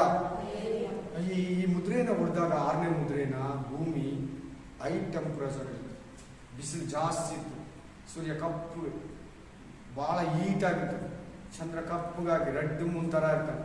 ಆಮೇಲೆ ಹಂಗಾಗೋದೆಲ್ಲ ಡೇಂಜರ್. ಅವುಗಳು ನಿರ್ಮಿತ ರೋಗಗಳು ಬರ್ತದೆ, ಮನುಷ್ಯ ಇರೋಕ್ಕಾಗಲ್ಲ, ಅಂಟು ರೋಗಗಳು ಬರ್ತೈತೆ, ಭಯಂಕರ ರೋಗಗಳು ಬರ್ತೈತೆ. ಭೂಮಿ ಮೇಲೆ ಮನುಷ್ಯ ಉಸಿರಾಡಕ್ಕಾಗಲ್ಲ, ಕಷ್ಟ ಇರ್ತೈತೆ. ಆಮೇಲೆ ಮನೆಗಳಲ್ಲಿ ಇರಬೇಕು. ಈಗ ಕೊರೋನಾದಲ್ಲಿ ಮನೆಯಲ್ಲಿ ಇರಬೇಕು. ಈ 6ನೇ ಮುದ್ರೆ ಹೊಡೆಯುವಾಗ ಮನೇಲಿ ಇರಂಗಿಲ್ಲ, ಮನೆಯಿಂದ ಈಚೆ ಇರಬೇಕು. ನೋಡಿ, ಎಲ್ಲಿ ಹೋಗ್ತಾ ಇದಾರೆ ಅವರೆಲ್ಲ? ಬೆಟ್ಟಗಳ ಸೊಂದಲ್ಲಿ ಹೋಗ್ತಾರೆ. ಇವಾಗ ಈ ರಿಯಲ್ ಎಸ್ಟೇಟ್ ಜಾಸ್ತಿ ನಡೀತಾರೆ. ಅಂಡರ್ಗ್ರೌಂಡ್ ರಿಯಲ್ ಎಸ್ಟೇಟ್ ಅಂತ ಅಂಡರ್ಗ್ರೌಂಡ್ ಸಿಟಿ ಅಂತ ನಿಮ್ಮ ಮೊಬೈಲ್ ಅಲ್ಲಿ ನೋಡಿದ್ರೆ ಬರ್ತೈತೆ. ಕ್ಲೀನ್ ಆಗಿ ಕರೆಂಟು, ನೀರು, ಆಕ್ಸಿಜನ್, ಊಟ ಎಲ್ಲ ಇದೆ. ಒಂದು ಫ್ಲಾಟ್ 36 ಕೋಟಿ.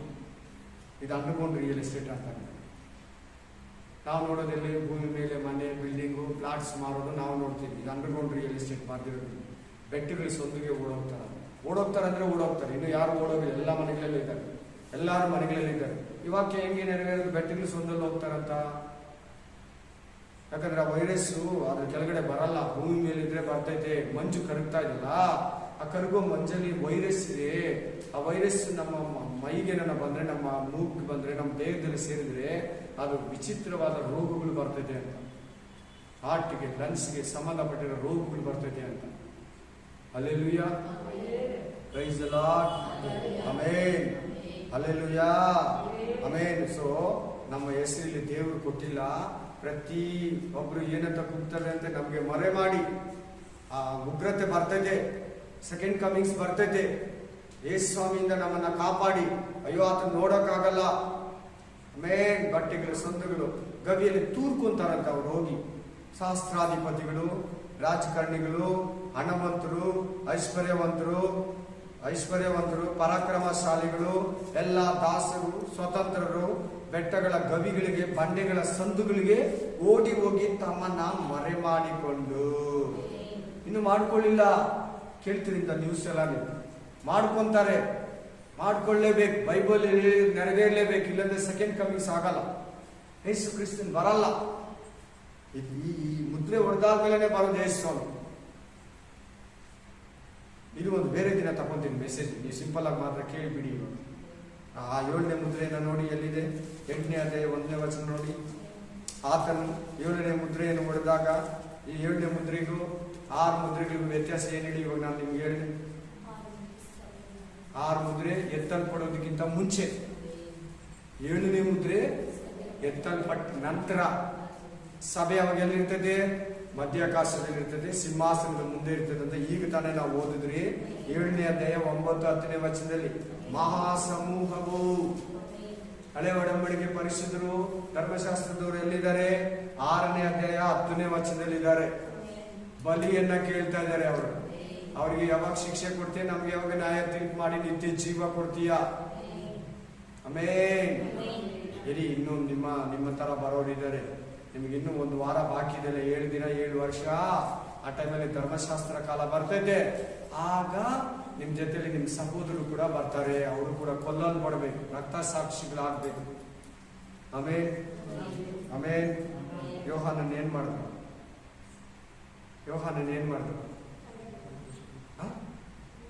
ಜೋರ ಮಾತಾಡ್ಬೇಕು. ಅವನ್ ತಲೆನ ಹೊಡೆದ. ತಲೆನೇ ಸಪ್ರೇಟ್ ಮಾಡಿ ಎತ್ಕೊಂಬಂದ. ಹುಡುಗಿ ಕೈ ಕೊಟ್ರಲ್ವಾ ನೋಡಿ, ಏನ್ ಕೇಳ್ತಾ ಇದ್ದಾನೆ? ಯಾವಾಗ ನೀನು ಅವ್ರಿಗೆ ಶಿಕ್ಷೆ ಕೊಡೋದು? ನನ್ನನ್ನು ಕೊಂದು ಎತ್ಕೊಂಬಂದವ್ರಿಗೆ. ಎರೆಮೀನ್ ಏನ್ ಮಾಡಿದ್ರು? ಯೆಜೆಸ್ಕೇಲ್ನ ಏನ್ ಮಾಡಿದ್ರು? ಪ್ರವಾದಿಗಳನ್ನ ಕೊಂದೋರು ನೀವಂತ ಯೇಸು ಕ್ರಿಸ್ತನ ಹೇಳ್ತಾರೆ. ಅವ್ರ ಸಂತತಿ ನೀವು. ಅವ್ರ ಸಮಾಧಿಯನ್ನ ಕಟ್ಟಿದ್ರು, ನೀವು ಅದಕ್ಕೆ ಸುಣ್ಣ ಬಣ್ಣ ಹಚ್ಚೋರು ಅಂತ ಹೇಳಿದ್ರು. ಪ್ರವಾದಿಗಳನ್ನ ಕೊಂದ ಸಂತತಿ ನೀವು. ಅವ್ರ ಪಾಪ ಫಲವನ್ನ ನೀವು ಹೆಚ್ಚಿಸ್ತಾ ಇದ್ದೀರಾ. ಆಮೇನ್. ದೇವ್ರ ಮಕ್ಕಳನ್ನ ಕೊಂದ್ರು, ಕವಿಗಳಲ್ಲಿ ಸುಟ್ರು. ಅವರನ್ನ ಪ್ರವಾದಿಗಳಂದ್ರೆ ಆಗ್ತಾ ಇರಲಿಲ್ಲ. ಆಮೇನ್. ಅವನು ಇವನು ಅಂತ ಮಾತಾಡಿಸ್ತಾ ಇದ್ರು. ಗೊತ್ತು ಯಾವ ಪ್ರವಾದನೆ ಹೆಂಗೆ ನಡೆಸ್ಕೊಂಡ್ರು ಅಂತ. Hallelujah, praise the Lord, hallelujah. ಜಕಾರನ್ನ ಏನ್ ಮಾಡಿದ್ರು ಗೊತ್ತಾ? ಏನ್ ಮಾಡಿದ್ರು ಜಕಾರನ್ನ? ಅದು ಕೊಡ್ತೀನಿ ಇನ್ನೊಂದಿನ ಮೆಸೇಜ್. ಇದನ್ನ ಹೇಳೋರು. ಆಮೇನ್. ಅದನ್ನ ಆ ಹೆಸರನ್ನ ಯೇಸು ಸ್ವಾಮಿ ಮೆನ್ಷನ್ ಮಾಡ್ತಾನೆ. ತಂದೆ ಹೆಸರು, ಅವನ ಹೆಸರನ್ನ. ಅವನ ಬಲಿಪೀಠ ಹತ್ರ ಕೊಂದ್ರು. ಎಲ್ಲಿ ಯಜ್ಞ ಮಾಡ್ತಾರಲ್ಲ ದೇವರಿಗೆ, ಆ ಕಾಲದಲ್ಲಿ ಹಳೆ ಒಡಂಬಡಿಕೆಯವರು, ಧರ್ಮಶಾಸ್ತ್ರದವರು, ಆ ಸ್ಥಳದಲ್ಲಿ ಅವನನ್ನು ಕೊಂದ್ರಂತ. ಯಾರು? ಪ್ರವಾದಿಯಾದ ಜಕಾರ್ಯನನ್ನು. ಆಮೇನ್. ಈ ತರ ಎಷ್ಟು ಬೇಕು ಬೈಬಲ್ ಅಲ್ಲಿ. ಇಲ್ಲಿ ಫಸ್ಟ್ ಯಾರಿದ್ದಾರೆ? ಅದರಲ್ಲಿ ಏಬೇಲ ಇದ್ದಾನೆ. ಅವನು ಮನಸ್ಸಾಕ್ಷಿ ಯುಗಕ್ಕೆ ಸೇರಿದವರು, ಧರ್ಮಶಾಸ್ತ್ರಕ್ಕೆ ಸೇರಿದವನಲ್ಲ. Hallelujah, hallelujah. ಅದು ಇನ್ನೊಂದು ದಿನ ನೋಡೋಣ. ಇಲ್ಲಿ ಬನ್ನಿ. ಆತನು ಏಳನೆಯ ಮುದ್ರೆ ನೋಡಿದಾಗ ಸುಮಾರು ಅರ್ಧ ಗಂಟೆ ಹೊತ್ತಿನವರೆಗೂ ಪರಲೋಕ ರಾಜ್ಯವು ನಿಶ್ಶಬ್ದವಾಗಿತ್ತು. ಆಗ ದೇವರ ಸನ್ನಿಧಿಯಲ್ಲಿ ನಿಂತಿರುವ 7 ಮಂದಿ ದೇವದೂತರನ್ನು ಕಂಡೆನು. ಅವರಿಗೆ 7 ತುಂತುರಿಗಳು ಕೊಡಲ್ಪಟ್ಟಿತ್ತು. ಈ 7 ಮುಗಿದ ತಕ್ಷಣ ನೆಕ್ಸ್ಟ್ 7 ತುಂತುರಿಗಳು ರೆಡಿ ಇದೆ. ಒಂದು ಪ್ರಾಬ್ಲಮ್ ಆದ್ಮೇಲೆ ಇನ್ನೊಂದು ಪ್ರಾಬ್ಲಮ್, ಒಂದು ಕಷ್ಟ ಆದ್ಮೇಲೆ ಇನ್ನೊಂದು ಕಷ್ಟ, ಒಂದು ರೋಗ ಆದ್ಮೇಲೆ ಇನ್ನೊಂದು ರೋಗ, ಒಂದು ಉಪದ್ರವ ಆದ್ಮೇಲೆ ಇನ್ನೊಂದು ಉಪದ್ರವ ರೆಡಿ. 7 ಮುದ್ರೆಗಳಾಗಿದ ತಕ್ಷಣ 7 ತುಂತುರಿಗಳು ರೆಡಿ ಇದೆ ನೋಡಿ. ಕೊಡಲ್ಪಟ್ಟಿತ್ತು. ಆಮೇಲೆ ಮತ್ತೊಬ್ಬ ದೇವದೂತನು ಬಂದು ಕೇಳ್ಬೇಕು ವಾಕ್ಯ. ಅಬ್ರಹಾಂ ಯಜ್ಞ ವೇದಿಯ ಬಳಿಯಲ್ಲಿ ನಿಂತನು. ಅವನ ಕೈಯಲ್ಲಿ ಚಿನ್ನದ ಧೂಪದಾರತಿ ಇತ್ತು. ಸಿಂಹಾಸನದ ಮುಂದಣ ಚಿನ್ನದ ಧೂಪ ವೇದಿಯ ಮೇಲೆ ದೇವಜನರೆಲ್ಲರ ಪ್ರಾರ್ಥನೆಗಳ ಜೊತೆಯಲ್ಲಿ ಸಮರ್ಪಿಸುವುದಕ್ಕಾಗಿ ಅವನಿಗೆ ಬಹಳ ಧೂಪ ಕೊಡಲ್ಪಟ್ಟಿತು. ಆಗ ಧೂಪದ ಹೊಗೆಯು ದೇವದೂತನ ಕೈಯೊಳಗಿಂದ ಹೊರಟು ದೇವ ಜನರ ಪ್ರಾರ್ಥನೆಗಳೊಂದಿಗೆ ಕೂಡಿ ದೇವರ ಸನ್ನಿಧಿಗೆ ಏರಿ ಹೋಯಿತು. ತರುವಾಯ ಆ ದೇವದೂತನು ಧೂಪದಾರತಿಯನ್ನು ತೆಗೆದುಕೊಂಡು ಯಜ್ಞ ವೇದಿಯ ಮೇಲಿದ್ದ ಕೆಂಡಗಳಿಂದ ತುಂಬಿಸಿ ಭೂಮಿಗೆ ಬಿಸಾಡಿದನು. ಅವಾಗ ತಾನೇ ಉಪದ್ರವ ಕಾಲ ಸ್ಟಾರ್ಟ್ ಆಗಿತ್ತು. ಏನ್ ಸ್ಟಾರ್ಟ್ ಆಗಿತ್ತು? ಸ್ಟಾರ್ಟ್ 7ನೇ ಮುದ್ರೆನೇ ಉಪದ್ರವ ಕಾಲಕ್ಕೆ ಸ್ಟಾರ್ಟಿಂಗ್ಗೆ ಇದು ಉಪದ್ರವಗಳು ಸ್ಟಾರ್ಟ್ ಆಗಿರ್ತದೆ. 6 ಮುದ್ರೆಗಳು ಸಭೆಗಿನ ಮುಂಚೆ, 7ನೇ ಮುದ್ರೆ ಸಭೆ ಎತ್ತಲ್ಪಟ್ಟ ಮೇಲೆ. ಹಲ್ಲೆಲೂಯಾ. ಆಮೇಲೆ ಏನಾಯ್ತು ನೋಡಿ, ಭೂಮಿಯಲ್ಲಿ ಭೂಮಿಗೆ ಬಿಸಾಡಿದನು. ಆಗ ಗುಡುಗುಗಳು, ವಾಣಿಗಳು, ಮಿಂಚುಗಳು, ಭೂಕಂಪವು ಉಂಟಾದವು. ಗಡು ಗಡು ಗಡು ಗಡು ಭೂಕಂಪ ಉಂಟಾಯಿತು. ಅದರಲ್ಲಿ ಬಹಳ ಜನ ಸತ್ರು. ಬಹಳ ದೊಡ್ಡ ಪ್ಯಾಂಡಮಿಕ್, ಅದೊಂದು ಉಪದ್ರವ. 7ನೇ ಮುದ್ರೆನೆ ದೊಡ್ಡ ಉಪದ್ರವಕ್ಕೆ ಸೂಚನೆ, ಕಷ್ಟಗಳಿಗೆ ಸೂಚನೆ. ಅವಾಗ ಆಂಟಿ ಕ್ರೈಸ್ಟ್ ಈ ಭೂಮಿಯಲ್ಲಿ ರೂಲಿಂಗ್ ಮಾಡ್ತಾ ಇರ್ತಾನೆ. 6 ಮುದ್ರೆ ಹೊಡೆಯುವಾಗ ಇಲ್ಲ, ಅವನ್ ಫಾರ್ಮ್ ಆಗಿರ್ತಾನೆ, ಅನೌನ್ಸ್ಮೆಂಟ್ ಆಗಿರಲ್ಲ, ಸಭೆ ಇಲ್ಲಿರ್ತೈತೆ, ಯೇಸು ಕ್ರಿಸ್ತನ ಇನ್ನೂ ಬಂದಿರಲ್ಲ ಸಭೆಗಾಗಿ, ಅದಕ್ಕೆ ಅವನು ಇರ್ತಾನೆ ಗೊತ್ತಿಲ್ಲ. ಆಮೇನ್. ಈಗೆಲ್ಲ ಪ್ರಧಾನಿಗಳ ಜೊತೆ, ಪ್ರೆಸಿಡೆಂಟ್ ಜೊತೆ ಅವನು ಕೂಡ ನೋಟೆಡ್ ಆಗಿರ್ತಾನೆ, ಅನೌನ್ಸ್ಮೆಂಟ್ ಆಗಿರಲ್ಲ. ಅವನಿಗೆ ಅವಕಾಶನ ದೇವರು ತೆರೆಯಲ್ಲ. ಸಭೆ ಇಲ್ಲಿದೆ ಅದಕ್ಕೆ ತೆರೆಯಲ್ಲ. ನನ್ನ ಮೊದಲ ಗಿತ್ತಿ ಅಲ್ಲಿದ್ದಾಳೆ, ನನ್ನ ಹೆಂಡತಿ ಅಲ್ಲಿದ್ದಾಳೆ, ನನ್ನ ಹೆಂಡತಿನ ಎತ್ಕೊಂಡ ಮೇಲೇನೆ. ಯಾರನ್ನ ಅವ್ರ ಹೆಂಡತಿನ ಬಿಟ್ಕೊಡ್ತಾರ? ಬಿಟ್ಕೊಡಲ್ಲ. ಯಾರು ಬಿಟ್ಕೊಟ್ರೆ ಯೇಸು ಸ್ವಾಮಿ ಬಿಟ್ಕೊಡಲ್ಲ ಅವ್ರ ಹೆಂಡತಿನ. ಈ ಲೋಕದ ಗಂಡ ಬಿಟ್ಕೊಟ್ರೆ ಕೂಡ ಯೇಸು ಸ್ವಾಮಿ ಅನ್ನೋ ಗಂಡ ಸಭೆಯನ್ನು, ಹೆಂಡತಿನ, ಮೊದಲ ಗಿತ್ತಿನ ಬಿಟ್ಕೊಡೋದೇ ಇಲ್ಲ. ನಾನು ತಿರ್ಗಾ ಹೇಳ್ತಾ ಇದ್ದೀನಿ, ನೀನಿರೋದಕ್ಕೆ ಈ ಭೂಮಿ ಎಲ್ಲ ಚೆನ್ನಾಗಿದೆ, ನಿನ್ನ ಪ್ರಾರ್ಥನೆಯಿಂದ ಚೆನ್ನಾಗಿದೆ. ನೀನ್ ಇಲ್ಲಿರೋದಕ್ಕೆ ದೇವ್ರು ಎಲ್ಲ ಚೆನ್ನಾಗಿಟ್ಟವನು. ನೀನ್ ಹೋದ್ಮೇಲೆ ಒಂದೊಂದು ಕೆಟ್ಟೋಗುತ್ತೆ. ಆಮೇನ್ ಆಮೇನ್. ಇದು 7 ಮುದ್ರೆಗಳ ರಹಸ್ಯ. ಗುಡುಗುಗಳು, ವಾಣಿಗಳು, ಮಿಂಚುಗಳು, ಭೂಕಂಪವು 7ನೇ ಮುದ್ರೆಯಲ್ಲಿ ಲೋಕಕ್ಕೆ ಸಂಭವಿಸ್ತದೆ. ಹಲ್ಲೆಲೂಯಾ. ಅವಾಗ ಚಿಪ್ ಕೂಡ ರೆಡಿ ಇರ್ತದೆ ಎಲ್ಲಾರ್ಗು. 600 ಮುದ್ರೆ, 666 ಮುದ್ರೆ ಪ್ರತಿಯೊಬ್ಬರಿಗೂ ರೆಡಿ ಆಗಿರ್ತದೆ. ಇಂಪ್ಲಿಮೆಂಟ್ ಮಾಡಿರ್ತಾನೆ. ಎಲ್ಲರ ಹತ್ರ ಸಮಾಧಾನವಾಗಿರ್ತಾನೆ, ಸಾಫ್ಟ್ ಆಗಿರ್ತಾನೆ. ಹೇಳಿಲ್ಲ, ಬಿಳಿ ಕುದುರೆ ಮೇಲೆ ಬರ್ತಾನಂತ. ಸಾಫ್ಟ್ ಆಗಿರ್ತಾನೆ, ಪವರ್ಫುಲ್ ಆಗಿರ್ತಾನೆ, ಎಲ್ಲರ ಹತ್ರ ಮಸ್ತಾಗಿ ಮಾತಾಡ್ತಾನೆ. ನಾನೇ ಯೇಸು ಅಂತ ಹೇಳ್ತಾನೆ. ಹೆಸರೇ ಅವನ ಅದೇ ನೋಡಿ, ಆಂಟಿ ಕ್ರೈಸ್ಟ್, ಕಡೇ ಕ್ರಿಸ್ತು. ಅವನಾದ್ಮೇಲೆ ಇನ್ನು ಮೇಲೆ ಯಾರು ನಾನೇ ಜೀಸಸ್ ಅಂತ ಬರಲ್ಲ. ಇಲ್ಲಿವರೆಗೂ ಬಂದವ್ರೆ. ಕಡೆಯವನು ಯಾರಂದ್ರೆ ಆಂಟಿ ಕ್ರೈಸ್ಟ್. ಆತನ ದೇವ್ರ ಮಗ, ಇವನು ಸೈತಾನ ಮಗ. ಅವನಿಗೆ ಬಾಬಿಲೋನ್ ಹೆಂಡತಿ, ಯೇಸು ಕ್ರಿಸ್ತನಿಗೆ ನಾವೇ ಹೆಂಡತಿ. 17ನೇ ಅಧ್ಯಾಯದಲ್ಲಿ ಸೈತಾನ ಮಗನ ಹೆಂಡತಿ ತೋರಿಸ್ತಾರೆ. 19ನೇ ಅಧ್ಯಾಯ 21ನೇ ಅಧ್ಯಾಯದಲ್ಲಿ ಯೇಸು ಕ್ರಿಸ್ತನ ಮಗನಾಗಿರೋ, ದೇವರ ಮಗನಾಗಿರೋ ಯೇಸು ಕ್ರಿಸ್ತನ ಹೆಂಡತಿಯನ್ನ ತೋರಿಸ್ತಾರೆ. Hallelujah hallelujah.